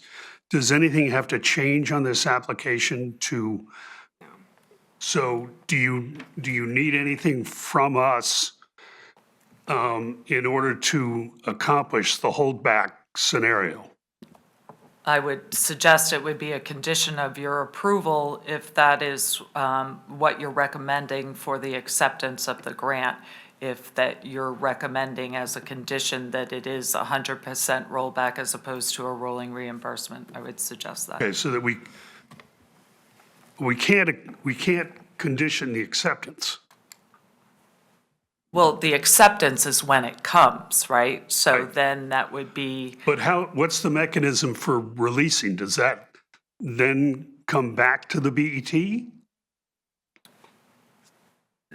That, for releasing the condition of. No, we can't condition the grant acceptance. Grant acceptance. I don't know how we condition an acceptance. But there's got to be a subsequent release of the funds. Does the release of the subsequent release of the funds come back to the BET such that, we get a second shot at this? Or is it up to the Conservation Commission to enforce the whole scenario? I don't know. I don't know, Karen, if you've got any thoughts on that. I think that we could structure something to say that we accept the grant, but the release of monies is conditioned, because again, we're accepting the grant, but any release of monies is conditioned on the Conservation Commission coming back to assure that all condition, all Permits grant, have been all signed grant, off on. all grant requirements have been met. Okay. So I have another question, just to roll in here. These are basically 90% grants, correct? Correct. So when does the homeowner's money go in? Is it going in, upfront, pari passu? How is the homeowner obligated? They're paying for everything up front, and then they get 90% back. So it's going sort of pari passu. So every time they're putting in their 10%. Is that what you're saying? Well, if it depends if you're talking about I'm the sorry? if you're talking about the rolling reimbursement or the now Oh, I'm proposal for talking 100% holdback. I don't know what I'm talking about. I'm talking about what the application is that says that they will reimburse 90%. So I'm saying, when does the homeowner's money go in? Does it go in up front, the first 10%, and only thereafter? Is FEMA looking at these? Is it going in like every single, They're getting reimbursed at the end? on invoices. Well, But, it- and so, They pay right, 100% of the invoice, and then they get a reimbursement. 90%, pari passu. Is Either- that correct? Either when they, yes, either when they file or at the end of the job, depending on how. It's pari passu. Is that correct? Pari passu's not. If you do the holdback, they front the money, 100% of the money, the whole shebang. And then when everything is completed, we, the town, submit the paperwork via the state, I guess, to FEMA, and FEMA signs off and says it's all good, then they get their 90% back, right? Right, That's the holdback. so it is only 90% ever coming to the town, so it's 100% back to the homeowner of the 90% because they've already invested their 10%. And I would just note, when you were talking about condition or release of conditions, I was just trying to think of that it could be because the grant doesn't provide for that per se. So when you say subject to compliance with the grant, I would suggest that it could be conditioned on a certificate of completion from FEMA, because then we know we're good. I'm just We're on the saying same that's wa- an option. We're on the same wavelength. I think Okay. that it would be with release of monies as conditioned on the BET receiving confirmation from the Conservation Commission that the project is completed and officially closed out with FEMA and DEMHS. Sounds good. Could you send that to me? Please? To all of us? Can I just ask a quick question? So I'm just trying to wrap my head around all of this. So if I understand this correctly, a homeowner is reimbursed for 90% of the cost of raising their home presumably if they're in a flood zone. I presume that's the case, right? We're not talking about people that are not FEMA risks, correct? That's the first question. Okay. And is there any limit to the amount of money that they can spend? Yeah, limited to the amount of the grant. Right, so they. It's up to FEMA. It's up to FEMA, and at this point, with these were again applied for in 2022 and 2023 after Hurricane Ida, and when the presidentially declared disaster happens, they get 90, that is whatever the total cost of the project, and again, it has to go through all the application process, but FEMA will, in these instances, reimburse 90%. So it doesn't matter what the project cost is. But if the project costs $1 million or $4 million, whatever it is, they can receive 90% of that in this FEMA grant. Do they have to be a FEMA client already? Like, Wright Insurance administers the FEMA program, so if I have a policy with Wright Insurance, that's a FEMA policy, then am I entitled to that? Can someone that doesn't even have a FEMA policy apply for this? So you have to have national flood insurance to be part of this. And there Okay. is a benefit cost toolkit, benefit cost analysis toolkit that's required as part of the application. So they look at cost estimates, they look at the cost of the home, they look at the cost of elevating and what you've been quoted for. But if you meet their requirements, and there are many, and I don't know them all off the top of my head, but if you meet them all, yes, it doesn't matter 4 million or 1 million. And they are reviewing the plans, they're administering everything, like somebody can't come in and say, I can see, potential abuse by a contractor saying, well, I'm going to charge you more for raising your house, but I I'm going think to give you a... this is getting a little too complicated, but Yeah, we get Okay, the picture. It's But- not our responsibility, Elliot. Okay, so this is not our responsibility, they administer the program. It seems like a great deal for homeowners. I think it's much more complicated because you're also going to have to, they only allow the elevation. And, if it costs a certain amount and your home is valued only XYZ, the building department is going to require something else. So it's complicated, well beyond what this BET should be talking about, I think. So.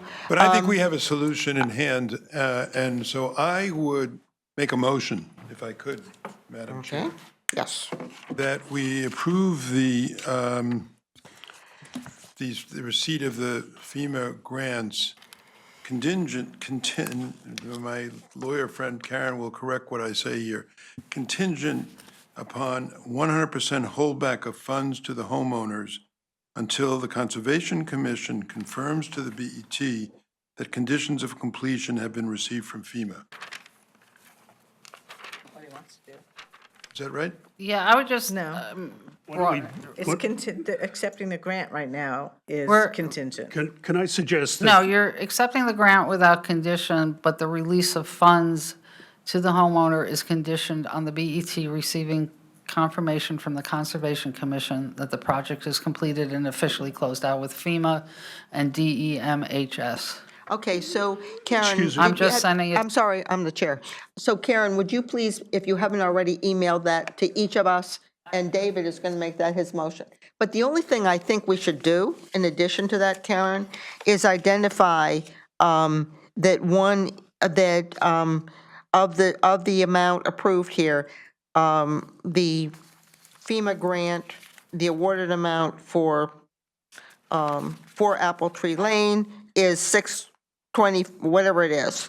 And that the awarded amount for the other address is XYZ. I think it should be very specific as to these two specific homes and because otherwise, we're going to hear from everyone in town wanting this money. Well, look, you're accepting the two grants without condition, so the two grants are the two grants. The monies that are Well, going to be. I think we just identify it Again, for the you can't- addresses. I wouldn't identify the amount because you don't know the amount that's going to be received. It's 90% of whatever is approved by, Well, I thought it says amount of award, and it has the amount of award here on these sheets. Correct, it cannot go over what's been approved in the award. But we have a total You know, on our agenda, we have a total amount of $1,035,841 for two locations. I don't think our motion should be more 53,000, specific. but yeah. Steve has a Give the breakdown. I can't hear him. amount not to exceed, he's saying. So- Amount not to exceed. Right, so if I may, so the Northway, the 90% that we will receive for that project is 490,500. And then for the Apple Tree Lane, it's 563,340 and 60 cents. Right. Right, that's what you have, 1,053,000. I think we need to identify it with the two addresses, because otherwise, I don't think so. I think we have the, or addresses as submitted or something. It needs to be linked. no, we're just going to simply say we approve application CC1, it's in the book, with the condition that Karen just gave us. And I'll forward our phone calls to you, David. You have it in your email. Lovely. This is really great. I mean, a lot of labor went into this, and, you know, maybe we, I'm going to make a motion to amend, which is to modify the motion to drop the condition of the release on funds. I'm not going to go along with that because I've been working in the other direction here, So it appears it doesn't have a second. Okay. So does anyone, should we take a vote on David's original? Well, I think it Harry? needs a second, and I would second it, David's motion, you're going to second. yes. David's motion, I'm seconding with the condition as outlined by Karen, and thank you for the email.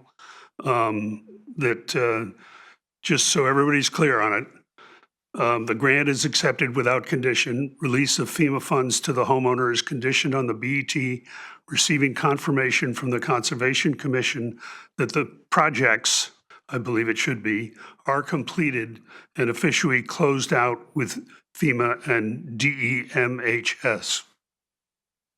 And did you, I'm sorry, did you have the not to exceed that Mr. Selps had recommended? I don't think you need to put, I don't think we need that. Okay. and you're the, Well, I would say no, because the agreements in which you're accepting spell out the dollars. Okay, fine. So, and in the judgment of counsel, this protects You're the not town. on the mic. I'm sorry. In the judgment of counsel, all the questions that we raised at the last meeting are satisfactorily addressed by this approach. For the utmost protection of the town, the 100% holdback is the best option to, Now, to In to defense of my the town. colleague, Ms. Moriarty, to the extent that there is in your, I'm looking at you from the Conservation Commission, to the extent that you feel this is a cause, we do not want to suppress this program. That's not my intent. We do not want to discourage people to apply for these grants. That is not the message that I'm giving personally. So to the extent that you are getting feedback that would indicate that there is this chilling, please, you know, show up again and somehow get that message back to us, because we won't know. So is that, yeah, that is not the intent. The intent is to protect the town. so it's my understanding that David made the motion, Harry seconded, even though he gave us the language. Those in favor? Aye. 4. I mean, 3. One opposed. And by the way, we don't even know. Opposed.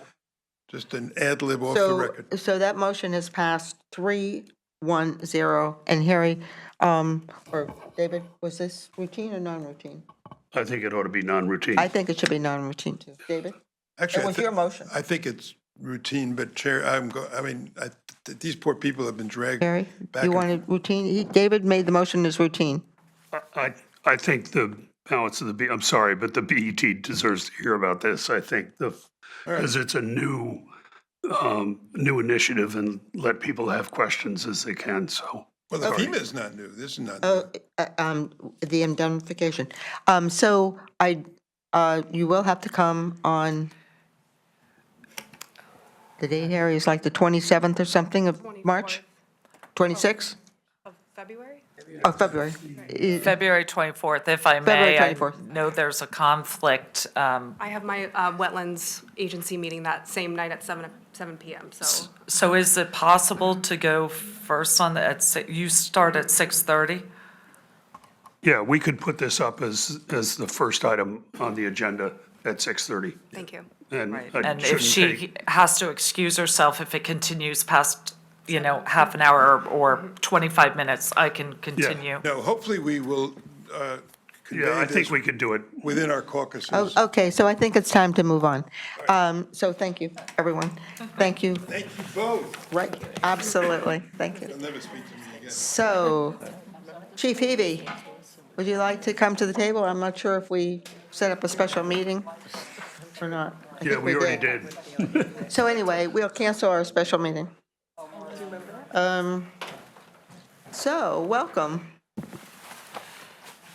Apologize for not being here in the queue, but it looks like you filled the time with other things of importance. Right.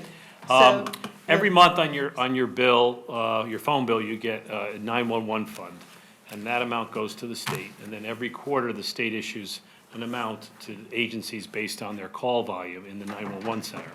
The police department runs the call center, the public safety dispatch center.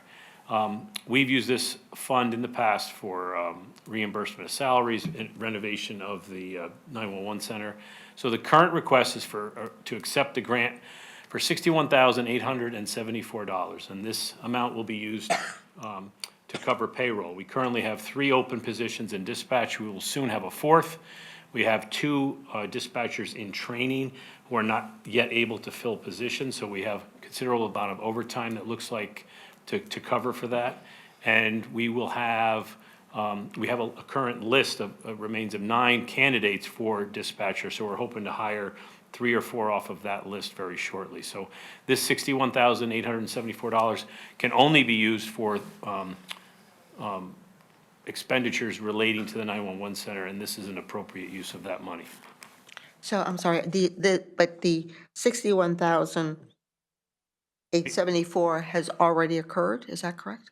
No, it's currently, it's in a fund in the town that we're requesting the use of. Yeah, but the overtime has occurred. Some of it, but not to the extent of 61. It's approximately 41,000, 48,000. Well, with Friday's payroll that's already posted, the overtime is overdrawn by $57,000. Overtime overdrawn by $57,000. And approximately how much, I'm sorry, Leslie, may I ask a question? Yes, certainly. Approximately how much is in the 911 fund? There's still a big This is balance the left. quarterly amount. Well, we've used Oh. quite a bit of it for the You have. renovation, so. Okay. And we have a requirement to use it or lose it. We had acquired a number of quarters without using it and recognized that we shouldn't have done that. Everything's square now, so this use of the money in this quarter will make it current. Harry? So does that mean we're going to have regular requests from you for use of the funds? At different time, if we need it, but like I said, hopefully we'll be at full strength and we won't need it as much, but. But say we under the needed a use nine- it or lose it, you got to Yes, find we- uses Oh, for yeah, it. we would, but it might come up as other things, like the power supplies or computers, anything that touches the 911 center, we can use these funds for. But we can't guarantee it'll be 61,000. Sometimes it's 36,000, sometimes it's 15,000, and we don't know, so we can't rely on it on a budgetary item until, But you could always use it to cover operating expenses if you don't have long as it's capital something. needs. Right, so long as it touches 911 system. Right, got it, thank you. So I'd like to make a motion that we approve PD3, Which is a which is favorable to use. Okay. Is that routine? Yeah, I'll second that and suggest routine. Okay. So motion made by David Weisbrod, second by Harry Fisher, to approve use of the 911 fund for overtime of $61,874. Those in favor? Aye. Aye. 400. And thank you very much for joining us. And we'll be all here tomorrow. We'll see you Again, I tomorrow. apologize, we had some significant meetings about the Trust Act this afternoon, and everybody was in a Trust Act, with immigration issues, so. And Monday, we were meeting with the Attorney General and the State's Attorney, so we were trying to clarify some operational things so that's why we weren't here in a timely fashion, so. Well, at least you made it, thank you. Super. Thank you so much. We'll see you tomorrow. Thank you for Leslie? coming over. What? I just wanted to note, I did post that agenda by 2:45, so disregard that agenda, I'm assuming, and I'll take it down. Yeah, Okay. we were going Just to, want to make sure. well, we'll see you tomorrow, but, okay, great, super. Thank you very much.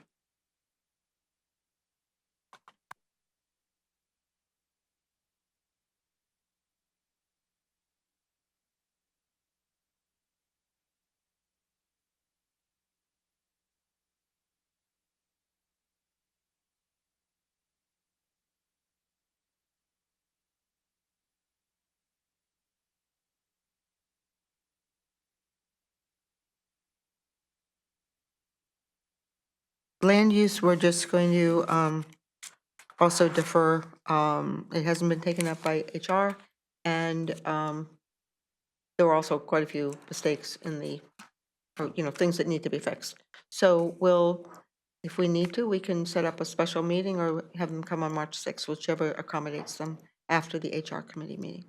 Yeah, I would hope that we can accommodate them during our meetings next week, just because at the HR meeting, which I attended, they talked about timeliness of this action, at least to know what they're going to do, because they're losing an employee in that interim period before we meet in March. Right. Okay, so we have now covered all of our appropriations. Our first new business, our only new business item is the economic conditions report. Roland? So on the revenue side, we've pretty much turned everything negative compared to a year ago, except for the additional taxes. I'd like to hand this out. Thank you. Thank you, Roland.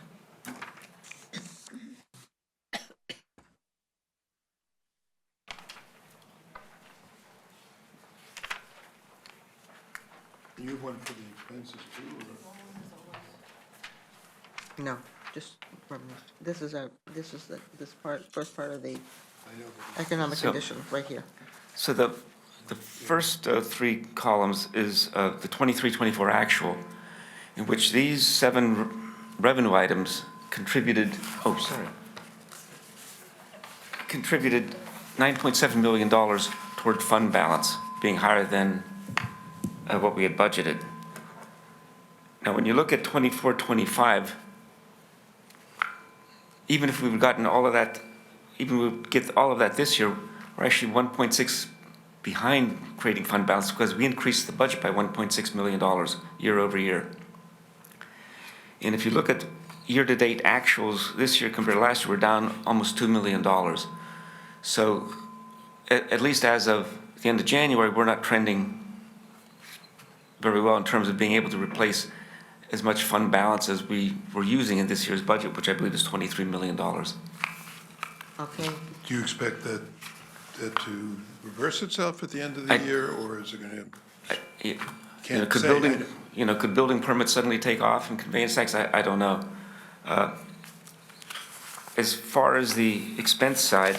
Yeah, you have another handout for that? No, you'll see it's rather condensed this month. It's because January had 3 pays. This year, it only had 2 last year, so it is completely skewed by $12 million. Just a second, it's page 129. Thank you. So we're going to have this uneven comparison this year versus last year until the end of March, because we had 3 pays last year in March. So by the end of March, we'll be apples to apples and we'll have a more meaningful comparison on the expenses. I mean, and the obvious takeaway on the revenues is that we're no longer budgeting conservatively, or our budgets have now mirrored what the environment is out in the world. So we can't count on that for improving fund balance or for covering potential budget gaps. Well, I think it's fair to say that it's not fair to make the statement that we're not doing it conservatively, but clearly we're not seeing the growth that we've seen in the past or the excesses over what's budgeted. I went through item by item, and we should exceed our budget in all of these, different items for the year based on, where we are now. But it's certainly something that we really need to watch very closely. There's no question about that. And we're not having the advantages, and it just seems to go across the board in everything that we're looking at that we've had in past years. And so this is going to be a tough year for the Budget Committee, the BET, and for our town residents. We're all going to have to work together on this. That's the best thing I can say about it.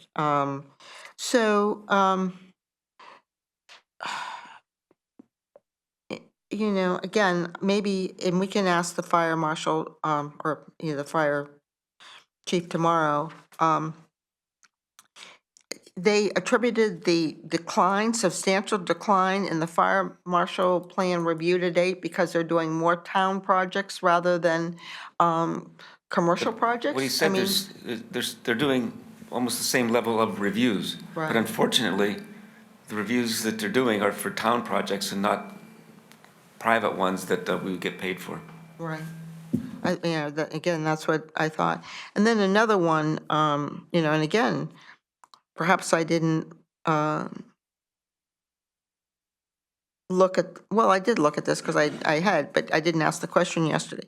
The tipping fees are down almost $350,000 year over year, but I wouldn't have gotten that message necessarily from yesterday's meeting with the DPW. Do we have any additional information? They said that they were down, but I guess I didn't expect the impact of 350,000. The order of magnitude is a little more than I expected. It's just more than I expected. I mean, I'm not saying that they didn't bring it up. I'm just saying the news, if this is a continuing comment on the news not necessarily being as positive as we might hope. But one thing that they talked about is part of the reason it's down is because the volume is lower, which means our expenses are also lower. So just, it doesn't drop to the bottom No, I line know, on yeah. a 100% basis. Right. No, I know that. And then other, Roland, you said that basically in terms of real estate taxes, or Pete said that it's basically, we're about where we, you know, we got earlier payments, but then more or less we're sort of where we were expected to be at this time of year, We collected a comparable. lot of money in December rather than January, yes. So that was good for our interest. Yeah.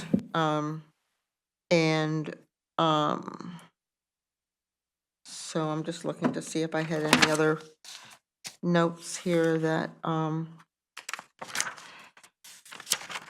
does anyone have any other comments on Roland's economic review? David? Just a remedial question for me. And then what you just handed out, so the year-to-date that's the fiscal year-to-date actual on revenue is 14,168,000, right? And if you so that's 7 months, right? Yes. So if you annualize the 14,168, what does that come to? We will, I don't know, when I looked at this, we will come close to making budget on all of these. It's just that we won't be exceeding budget and generating as much toward fund balance. Okay. And the other items that you've conveyed, are they all fiscal year 26? For example, the one that hits me the most is the healthcare number of 2.8 million, the adverse number. Is that a fiscal year 26? Item. Okay. So, anyway, I think that, So we have headwinds from the revenue side because we're not exceeding this year, and we have headwinds on the expense side based on what we know will hit us for fiscal year 26 that did not hit us in the past. So they're an aggregate of both this current fiscal year headwinds plus anticipated, in fact, known headwinds that are going to hit us in fiscal year 26. Is that accurate? I think certainly if you're talking healthcare, I mean, that's the best number we have from the state so far. And we should get a final one prior to when the full BET meets on the budget. We don't expect it to be substantially, materially different, or maybe it will be. so Harry? Not, Harry? Yeah, just to clarify, I annualized the 14,168 7-month number comes up to about 24 million. So I think the way to describe it is versus the 21 million expected, the tailwind that we had last year, where we had a 10 million, almost $10 million tailwind, we're now looking at more like a $3 million tailwind on revenues. But we still have the cost side being more of a headwind. So the combination is still difficult, but just to make sure everybody's clear. Right, and I think, Harry, the message here is that people, departments, whatever, which they are doing already, need to watch their expenses, because as we approve appropriations for overtime or whatever, and today was, more release of conditions rather than additional appropriations, that's eating into our fund balance. And so we have to be very careful on, or, all work together on those fronts, and be very thoughtful that that's what's doing. And then also the flip side is, put more pressure on the Board of Education and make sure we get the reimbursements on Hamilton Avenue School, which will go directly into the general fund, as an example, that particular one. So Harry, thanks for that. So you've made it clear, and I don't know whether so the tailwind is still there. We still have a tailwind on the revenue for this fiscal year, but much less of a tailwind than we had. And it's hard, I know the tax number is, not sorted out quite yet, but can you make a similar statement about the expense side? I mean, did we have a tailwind? I'm sort of lost on that. Did we have a tailwind on expenses in the past? I mean, how does it work on the? You're talking about the current year? Yes, the current year. Okay, you've got potentially 3 areas. Is that mine?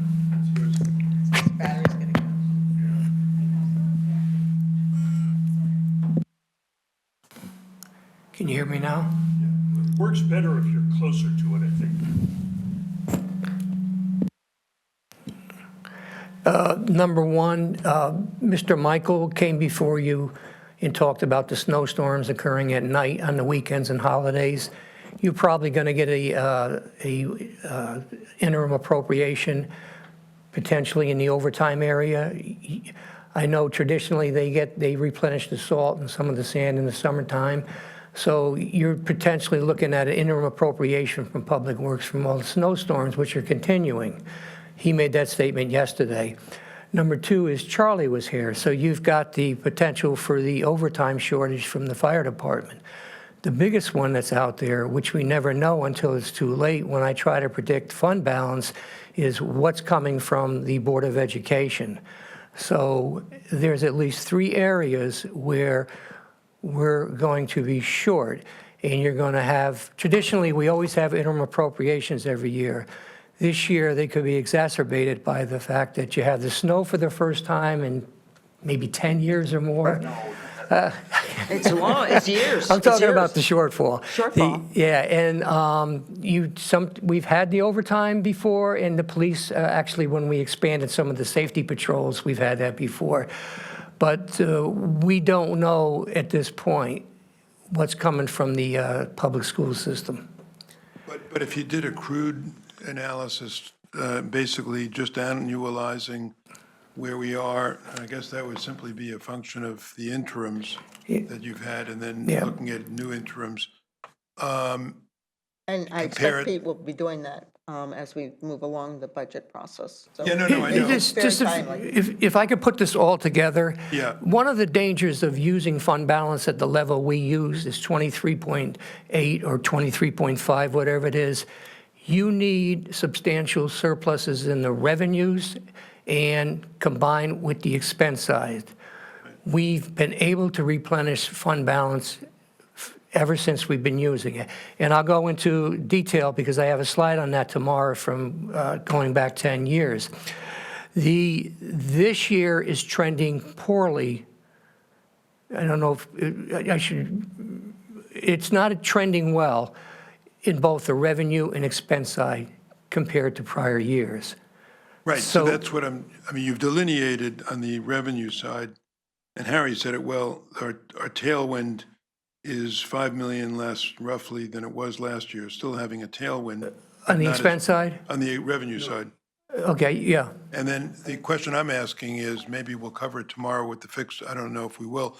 What is we also must have had a tailwind on less expenses than anticipated. And how was that tailwind last year, and what will that tailwind be? Or is there even a tailwind for the existing fiscal year? That's my question. Yeah, well, I gave you the three scenarios where Yeah, we have but I need a shortfalls. number. Okay, well, I think Roland just covered it as we need, this year we had 3 payrolls in January. Last year we had 3 payrolls in March. So to go apples to apples and to give you an accurate trend, we need to get them to payrolls in sync after the March 31st. I think when do we do consolidation?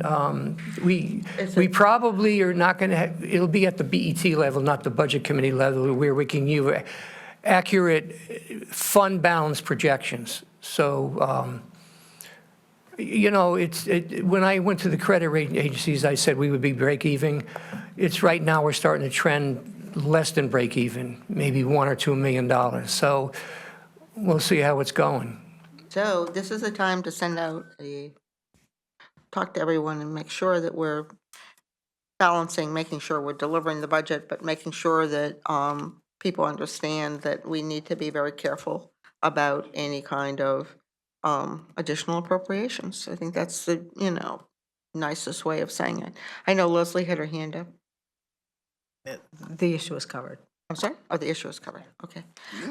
So, thank you all. Thank you, Roland. More to come. I'm sure we'll be talking about this tomorrow morning. Right?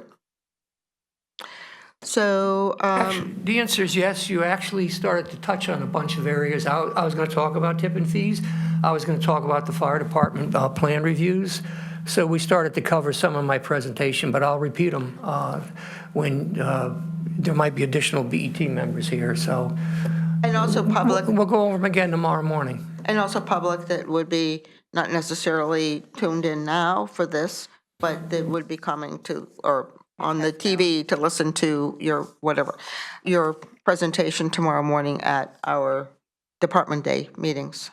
If I may, through you to Samantha, did you send out the PowerPoint presentations to the BET? Not the ones that you gave me earlier. I can't hear her. Not yet. Okay. I just printed them out so far. No, did you send them out electronically? No, but I will. Okay, thank you.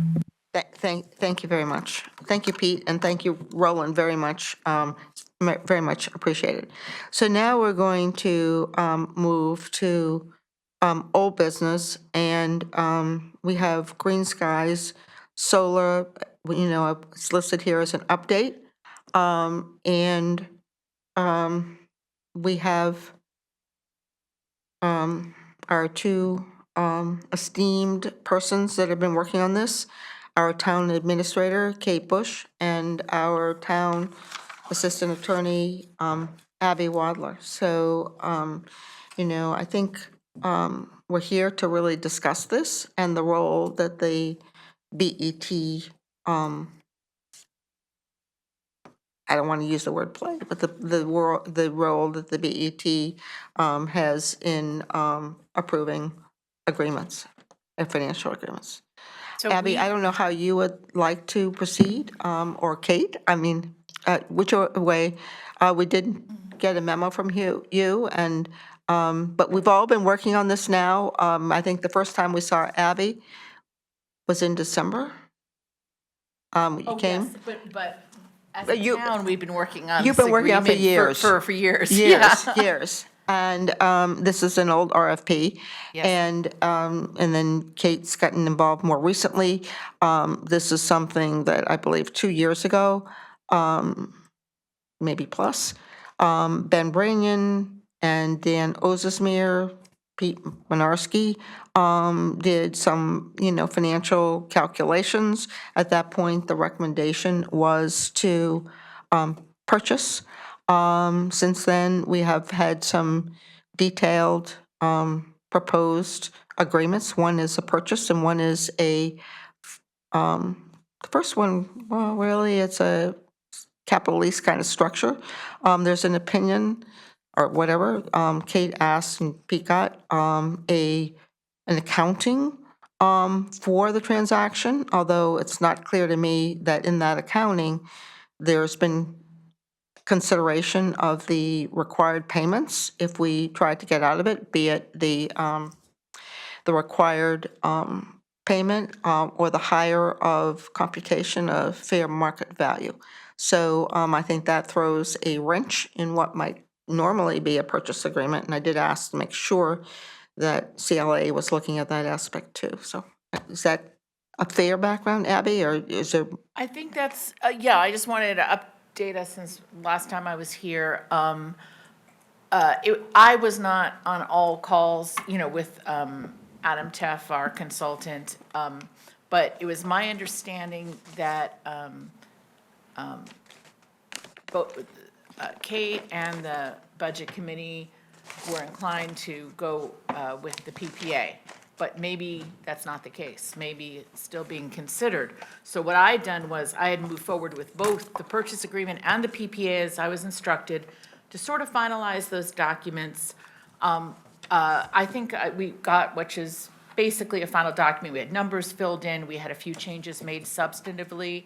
I think both are at the point where it's the best we're going to be. Then I was recently sent the services and maintenance agreement, which was presented to me from Green Skies to go along with a purchase agreement.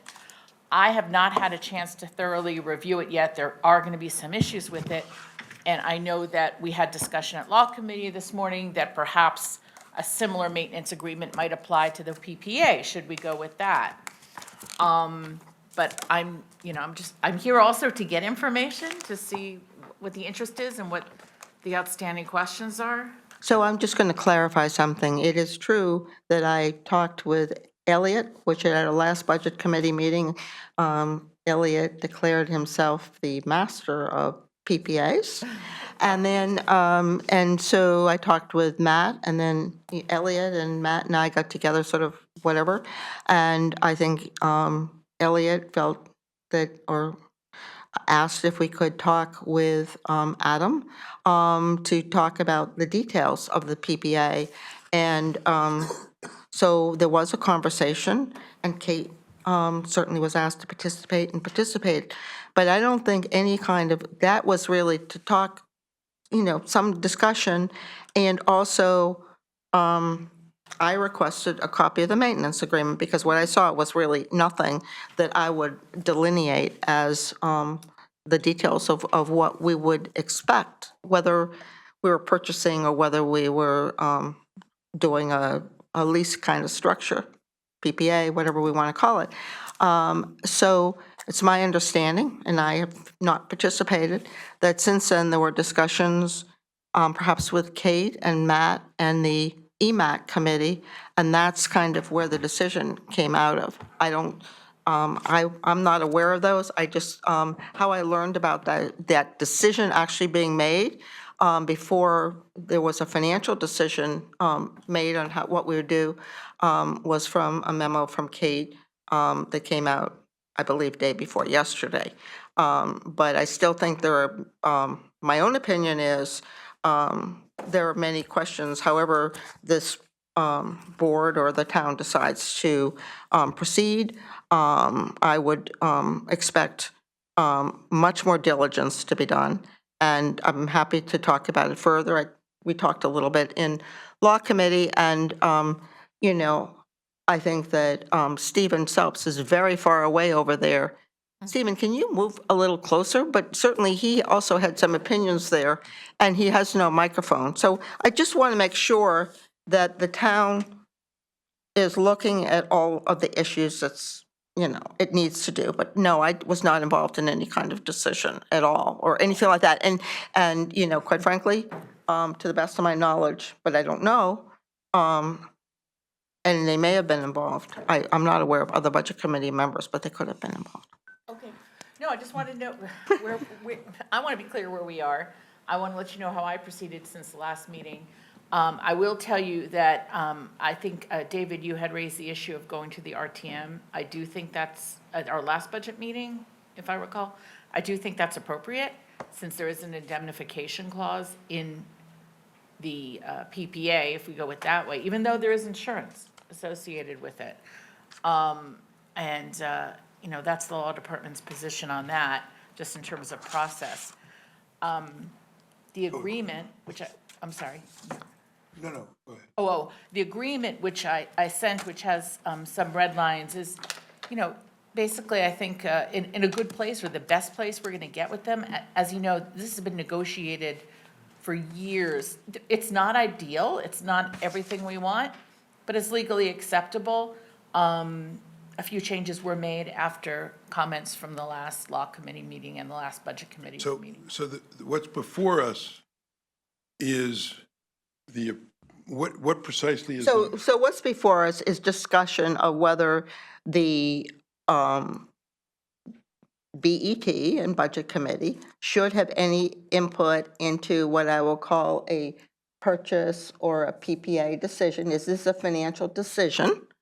And, you know, and then to make sure we understand what this particular PPA is.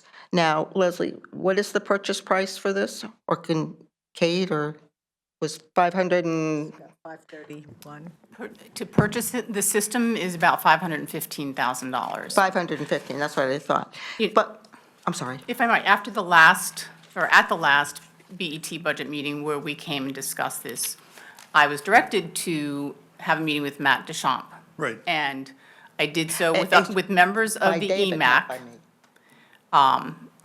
including a member of the RTM and Mr. Peter, I'm going to say his name, Schweinberg. Pete Minarski, Ben Branyan, who was part of this from the very beginning. The decision or the recommendation coming out of that meeting was all in favor of PPA for this project. Possible future projects would be looked at individually. We then had another meeting that Leslie called with Adam Teff and Elliot. I'm sorry, can you just go through who was in the first meeting? Because, you know, I didn't hear. The first meeting that you talked about was Matt, Matt Deschamps, you. Mark Lewis. Who? Mark Lewis. Who is Mark Lewis? Is it Mark Lewis? He's an RTM Remember member, right? the RTM and member of EMAC.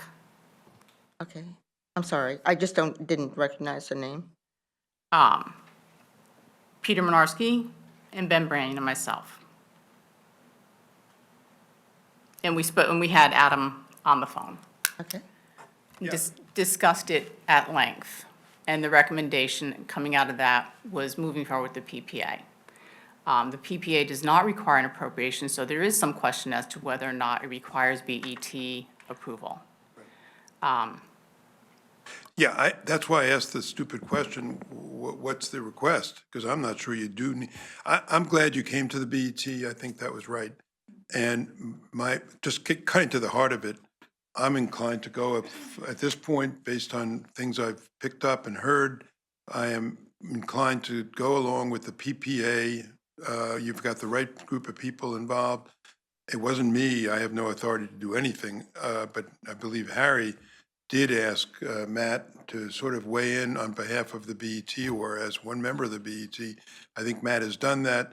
Mark Lewis is an extremely capable person in this area, who has private equity experience in the whole space of alternative energy. And so I am fully satisfied that the PPA for this project is the right approach. You've done the due diligence that I was looking for. I'm prepared, and with the caveat that we take it to the RTM to tick that off, and I think we should proceed in that vein. That's kind of my view. I don't know what vote you need, but that's where I'm. So just let me add here, and then I want to hear from Leslie and you know, Harry, et cetera. The law committee did not approve this today when they met, so they have left it open, but certainly let Karen and Stephen speak for them. And I will have more comments too, because I know a lot about capital leases. I cannot understand why the required payments if this should be terminated 20 years or sooner, weren't included in the calculation and should be. I've never seen documents like this, and I'm happy to go into more details. But Leslie? So I agree with David. I think, I do appreciate and I do think the BET should be informed of this kind of decision, especially the first time we go through it. And you've been very open with information with us and brought us all these iterations of it. But I don't believe it's within the BET's authority to have to take a vote on this. I think we can opine and let you know. The town enters into multiple contracts on a monthly basis. And so I think as far as the details of the paperwork, people can provide input. I don't know what role the BET Law Committee would have in that, but I don't see that the Budget Committee nor the full BET should be involved in this detailed review of the contracts. We have the accounting judgment on how it's going to be handled. So this project, you know, we tend to make things more difficult for our staff, but for ourselves in trying to do the right thing here. And there are certain time-sensitive natures to this transaction, right? So we've got grants that may go away, and therefore I think that we should figure out the cleanest, easiest, simplest process to get this thing moving and get it going. I don't think that involves the BET in any great role in that. Leslie, can I make a comment, please? No, yes, you can, but Elliot, I always ask all Budget Committee members to speak first, and then I'll come back to you. Harry? Yeah, I mean, I'm unclear as to whether or not the BET needs to opine on a PPA. I'd like to hear from the Law Committee members as to their thoughts in that regard. But, you know, I put a lot of credence in the CLA opinion. This is not a lease, and it's exempted from the lease provisions. I guess that's FASB 87. Is that correct? We, GASB 87. GASB 87. Determines, we use CLA, Clifton Larson Allen. Anything that's potentially a lease, or is a lease, we send to them. And we have to cover them in footnote 6 in the ACFR, Annual Comprehensive Financial Report. And if they determine that it qualifies as a footnote under 87, we assign a present value. We use a discount rate based on the borrowing rate. Last year, we did a 2.4. This year would be a 2.6. I'm assuming this would not take effect. If it took effect before June 30th, it would go in footnote 6 using a present value of 2.6. I don't understand the significance of whether it is a lease or not. If it's not a lease, okay, and it's considered a purchase of $500,000, it still goes into footnote 6.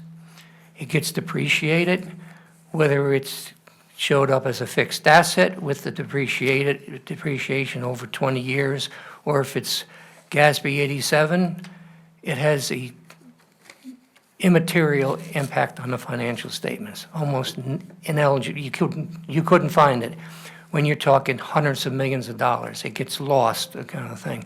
So I don't, what I want to impress upon everything is that whether it's a lease or not, it shouldn't enter into the decision of whether or not we purchase it or not.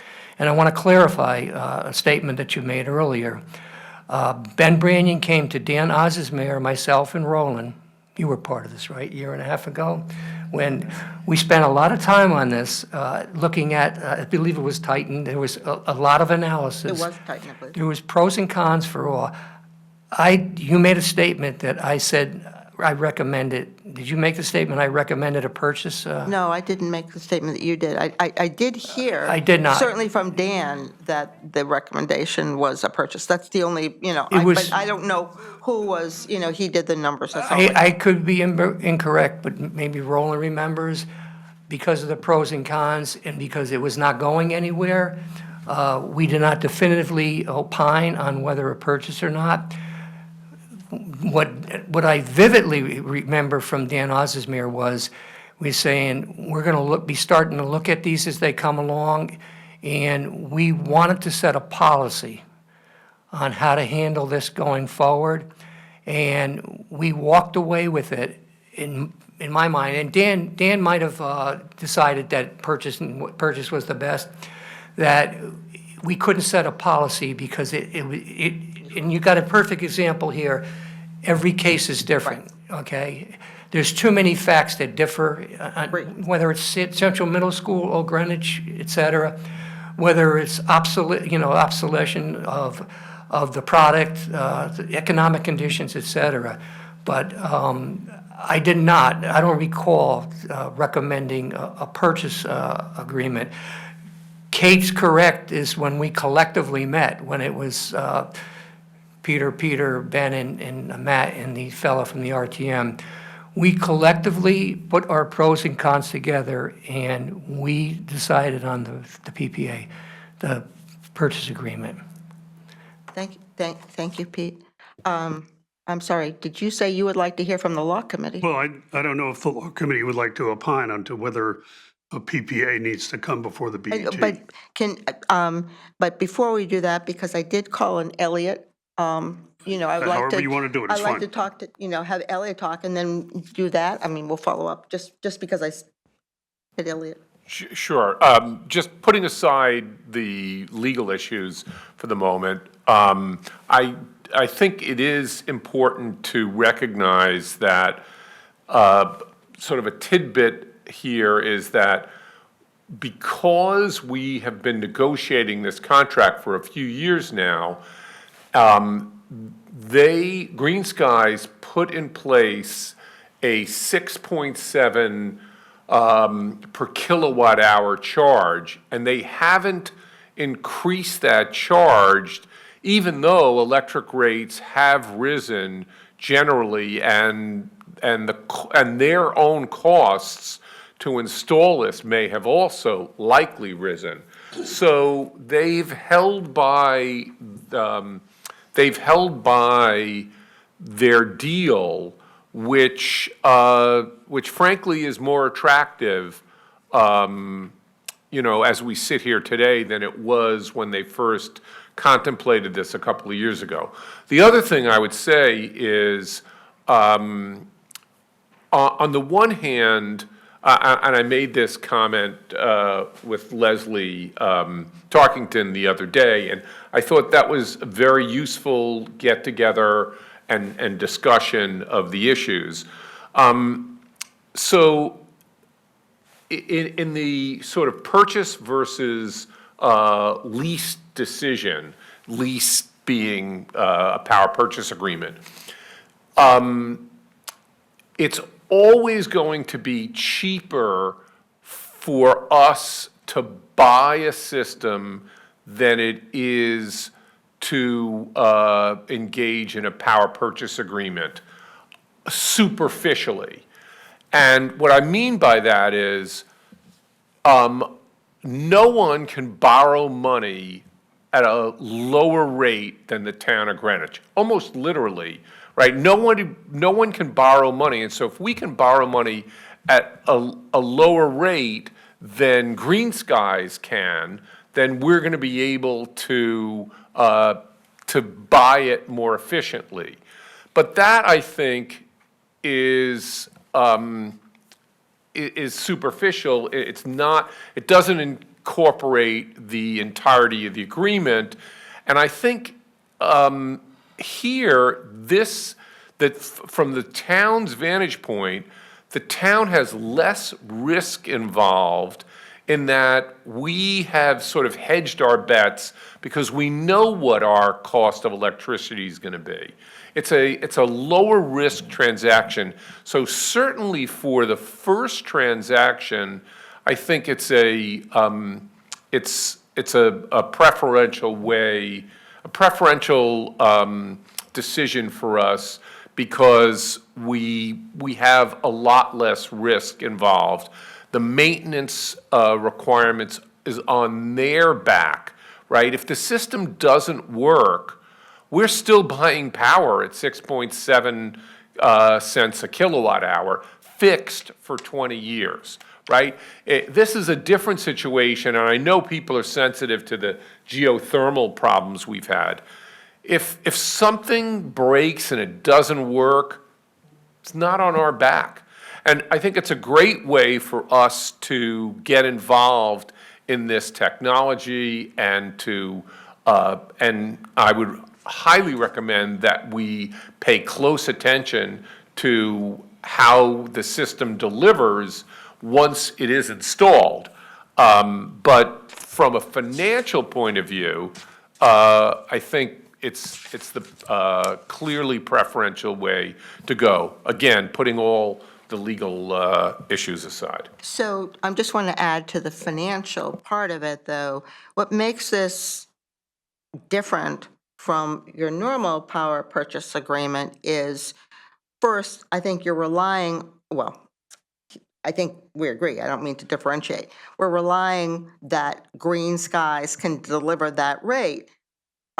Green Skies in its multiple forms has been around for some 14 years or whatever, but the average company in that industry is not, that's probably long. And we had Solar Power that just went under in the last, which is the major firm in the last, whenever it is, I don't know, 30, 60 days.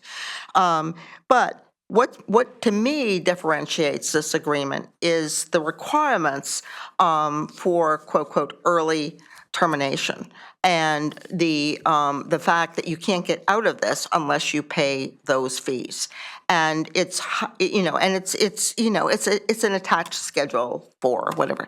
And so the way the document is written, it is the higher of fair market value, and there's a process, but it is not the normal process for determining fair market value, but there does end up being a third party. But it's always for the first 20 years, no matter what happens. If you lose this stream or whatever, and you want to get out, the first payment, year one, if after you conclude this, that first payment is $711,000. So it's the higher of the fair market value of the system, or 711. And now that amount declines year 2 to year 3, but even when you get to year 20, that number is the higher of fair market value, or $206,000. So think about that relative to what the purchase would be. So I want to have, make that comment. Number 2, in this document, if there is a dispute, there is a, and quite frankly, I only read this like over the weekend or whenever, when we started, sort of focusing on this or getting rumors. And so there's many different things here, but when you look at all of this, and there's no requirements for, bonding safe to put in the system. They're going to go on top of a roof of a building that we've just built for like over $20 million, but, just the same way you've asked for a performance bond on, the Round Hill Firehouse, as an example, which we haven't started the construction because of their issues. I mean, to me, you would want this. I did send around last night, I asked for financial statements. It was very kind of you to get those. Then when I read this document over the weekend, I did go back and I asked Abby, because I've never made contact directly with Adam myself, to get the additional financial statements, and they are for the other 2 firms referred to in this PPA agreement. And I can't remember exactly what their names are, but Abby can tell us. There's actually a consent and agreement to actually transfer this, and it's to Clean Focus Yield LLC, which is a West Coast company. And then also, and it depends, and it talks about a sale leaseback transaction. And it also talks about another firm whose name is here and whose name I can't remember, but Abby has that name too. So there's many things here that, as someone who have done like more, capital leases than probably, everyone combined. There are many issues here that I would look at prior to moving forward. I would also, as I said, even how disputes are negotiated, this, sort of, it's a 501c3, it's a nonprofit. Look at it, it's not, would we want this, but that's baked into the document. So what would you want? I think that, number one, look, I've said all along, I support moving ahead with solar at Eastern Greenwich Civic Center. I think that there are things here, whether it's the indemnification or that they can advertise or whatever, we need to look at this document more. I would go the purchase route. I think the expense of, throughout this process or the risk of these things, to me, are not worth the risk. But, if the town chooses to go in this form, that's fine. But we also have to be prepared that if there's any issues, that what that capital expenditure will be. Yep. Yeah, I'm going to summarize, and I'm going to let also Stephen give his perspective. But the thought on the law committee is that this is a 20-year program with financing and buyouts. So this is more a financial decision. This is, whether or not other entities agree that it does not belong here, it does belong here, because we are being asked to make a financial decision for the town. The indemnification part is separate. That needs to go to the RTM. They don't need to see the whole lease. It's just for the indemnification part of it. They're not going to be asked to opine whether they agree or they don't agree with whatever we choose, whether it be a PPA or a buy. But the feeling was very strong that it does belong in the BET because we are being asked to make a financial decision. It's not really a legal issue per se at this point, because this has been negotiated and this is the best we're going to be able to do. We've heard from Abby that, many, many years, it's not perfect. It's not necessarily what we would like. I do think that the maintenance agreement needs to be attached to this without fail, because where we've failed with solar, for example, in Glenville, it was a process of maintenance, not of necessarily equipment failure. So we have to be very clear as to what our expectations are with respect to the maintenance of this equipment. How often are they going to clean the panels, for example, or replace solenoids that don't work, or whatever it is. I'm not an expert in this, and I don't pretend to be. But from our perspective, it's very clear that the BET does have authority to look at this from a financial aspect, and that we should be either saying yes or no to either a PPA or to a buy. Right. If I could, I completely agree with what Karen said. And why do I say that? My experience with the Railroad Plaza lease was the same kind of thing, and there was a little bit of ambiguity. Our experience, remember, we were down there together. Our experience, all of our experience, indeed, you're right, with the Railroad Plaza was, did it belong, and to the credit, it was brought to the BET, and a damn good thing it was, because the project was terminated, killed, and saved the town tens of millions of dollars. So having said that, it's unclear to what extent and in what way the BET weighs in on this and how we should play a role.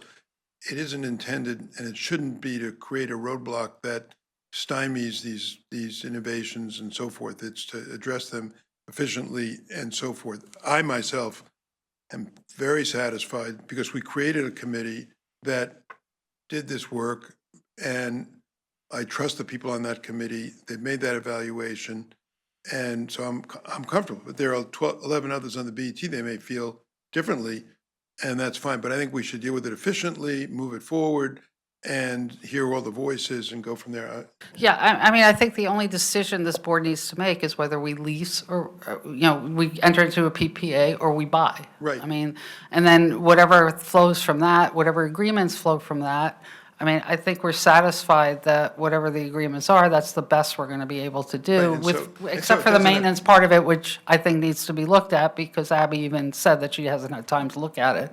Right. But and does- I should it think go- that's the only decision that we So it have. doesn't need to go, for example, or does it need to go to the law committee? I would think not. No, I think that, with exception of the maintenance agreement, which I think, we can just look at, and if Abby is satisfied that it protects the town, I don't think that that's an issue. But we've already seen the PPA, we've seen the other agreement as well. I think the only decision our board needs to make is a financial one as to whether or not we do the PPA or we buy these things. Makes sense to me. And I let absolutely, Stephen- and I absolutely agree with Karen on that point. And in fact, I thought that's the way we came out of our meeting last month. And therefore, it was, as he is this month, Elliot was at our meeting, he knew a lot about PPAs, and that's why I proceeded, not knowing that you had contacted Harry and, whatever. So anyway, I think that, so Stephen, do you need a microphone, though? I do not. Roland took care of me. So kudos to Roland. As I said at the Law Committee this morning, I do think the BET has a view in vetting this for all the reasons that we've talked about. I mean, we're going to see more of these kinds of contracts. There are legitimate questions raised about the benefits of the purchase versus the PPA. I give great deference to the Law Committee because this is now 6 or 8 months that I've been working on this. Yeah, there's some things about this contract that are not typical, I would say, from the standpoint of a municipal contract, but I believe Abby when she says it's been negotiated at arm's length. I'm not sure that we're going to retrade that, and I'm not sure we would retrade that.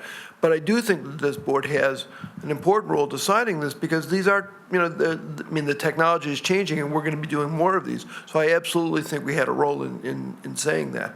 I agree with Leslie. There's some things about this contract I don't love, but Leslie, I think the point that you raised about the higher of fair market value, I think that's basically yield protection, right? I mean, that's really what they're saying is if there's an early termination, it's not just the cost of the equipment, it's the profit we would have made. So while I don't love that, I mean, I think there are lots of financial services agreements where you get yield protection for the counterparty, and to me, it's not wonderful, but it's part of the whole deal. And I certainly would not hold it up over, those kinds of details.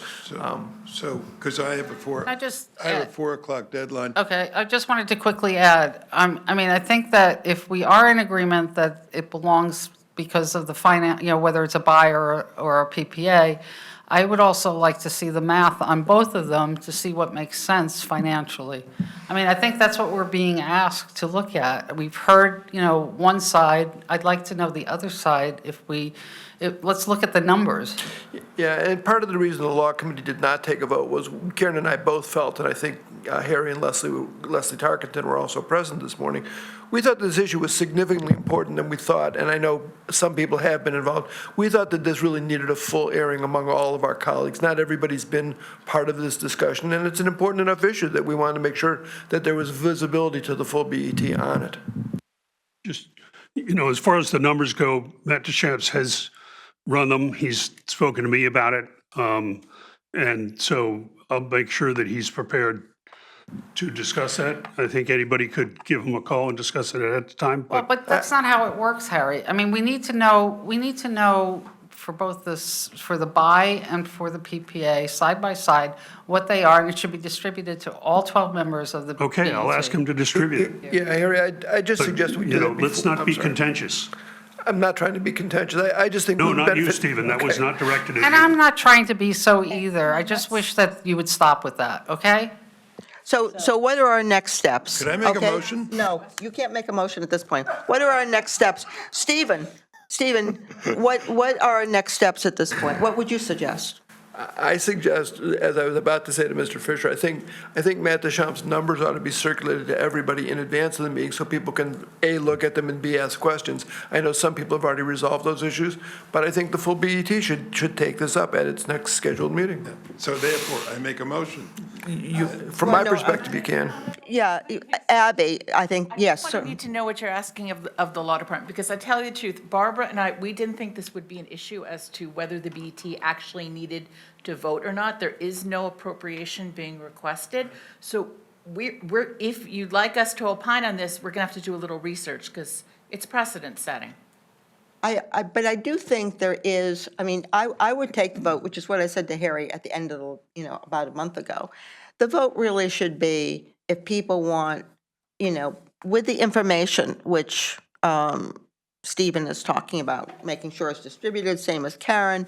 There should be information laid out so people understand what are the costs of the, of the purchase, what are the costs of the, PPA and lease, and it says here sale leaseback arrangement.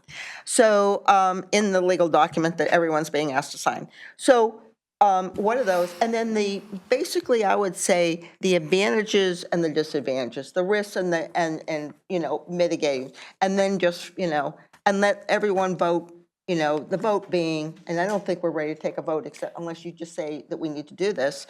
The vote should be a vote for a purchase or a vote for a PPA. Because I think everyone is saying, move ahead. I am the first one to say, it's been years, let's get it done. Yeah. So I think my motion is more or less in line with what you said, and that my motion would be that we, the Budget Committee, approve the PPA, subject to a discussion, the PPA option, subject, because otherwise it won't get on the agenda of the BET, and it has to, and.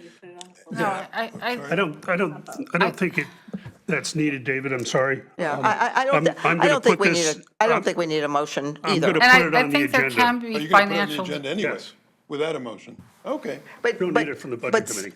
that's fine with me. Stephen, The reason that I came out the way that I did, and I think I would respectfully think we should put it on. To me, and I think Elliot framed this, I mean, this is basically synthetic debt, right? I mean, it's not denominated as an appropriation, but effectively we're entering into a debt agreement. And I think that's a policy decision that is within our remit. And so I think we should take a view on that. thank you. So we're not going to take a vote on this. We're going to move it forward as said. And Abby, just to answer your question, I mean, there may not be an appropriation, but just as Stephen just said, that we are being asked to basically go into debt on this and the buy option could very well be an appropriation. And the town wanted to exercise that, they would come back to the BET at that point and ask for an appropriation. Who would come back? Well, We're whoever's making a the- decision. Yeah, whoever's making the request. I mean, I'm not sure what, and I can't speak for Oh, Ben but Brandon. even on the lease part of it, though. I don't know what the request was of the BET. Even if it's not a buy option that is being presented to us, I Yeah. mean, we can always reject it and say, no, we would like you to come back with a buy option.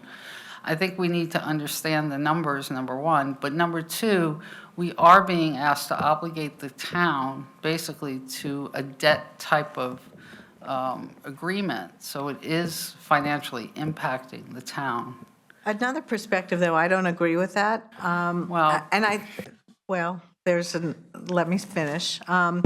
Because what the BET can vote on, if we want to vote on something, is our recommendation for this potential proposal, not to approve the agreement, not to approve the transaction, but it's a statement saying, yes, we concur to move forward with solar, and in this case, we concur this is the right decision. So to put on record a motion for the board on the financial implications of purchasing electricity.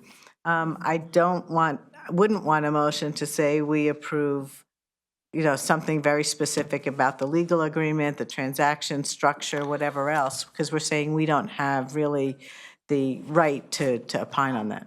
So- That's the issue, and like I was about to say before, I don't know why Ben initially brought this to the BET. It was my understanding he wanted input because of the financial nature. I don't think he was ever requesting a vote, but I can't speak for him. So, but Abby, you asked, what should the law department Yeah. do?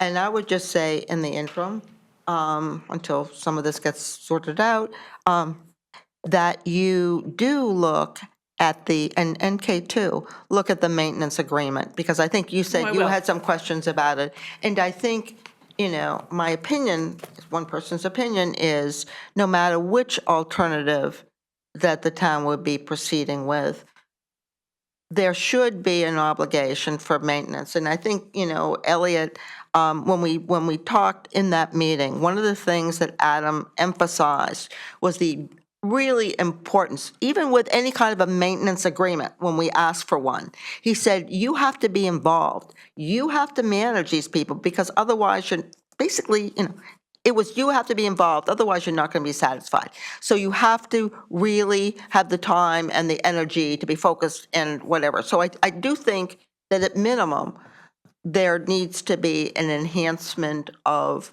what the steps of what the town would expect under either scenario of what the maintenance would be. Right, and I guess my first step will be to go back to Green Skies and say, can we incorporate a maintenance agreement into a PPA? And then we'll look at it. So, because we haven't even gotten there yet, so I don't know why they'd object. But I would think you would want it. And the other thing, Yeah. if we go with that alternative, I do think that we should think about a performance bond for the construction, because they are dealing with a completed $20 million. You made an ironclad commitment to me. Gotta go to the I know, we still have 3 minutes, and remember, I borrowed back 2 minutes afterwards because you arrived late. I will raise the issue of the performance bond with Megan Tomato. She did review the insurance that was there, but I will. And I also thought that insurance was very meager relative to our deductible, to be honest with you. I was quite shocked. Anyway, I'm not sure you need a performance bond. I think it's more like a certificate of insurance to protect us. Well, that, I believe we'll be getting a certificate of insurance, yeah, but but it's, not. it's fine. If people are happy with that, I would I will not do review it. that with her again. It's been a while. Anything else? Well, we have a retirement board charter amendment and approval. Do we want to do that? Didn't we vote already? What? Did we vote? Oh, we didn't vote last time. No, we didn't. I make a motion, because I've reviewed that we approve the retirement board charter amendment. Second.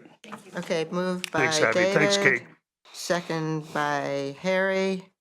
I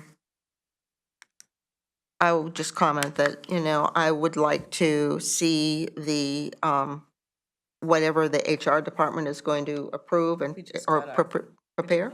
We just, What? she just sent something. Oh, what are we Mary talking? Pepe. It's okay, we don't have time to review it now. Okay, so, anyway, so I wanted to make that comment. So those in favor of the motion made by David and second by Harry, 2? Those opposed? Those abstain? 2, 0, 2. And that therefore would go to the full BET with a vote. Well, I've already said I'm putting it on the agenda. Okay. Anything else? What else? Well, I think minutes will cover in the next meeting. Motion to adjourn, and look, Motion to adjourn. Thank So you. we're not doing the minutes?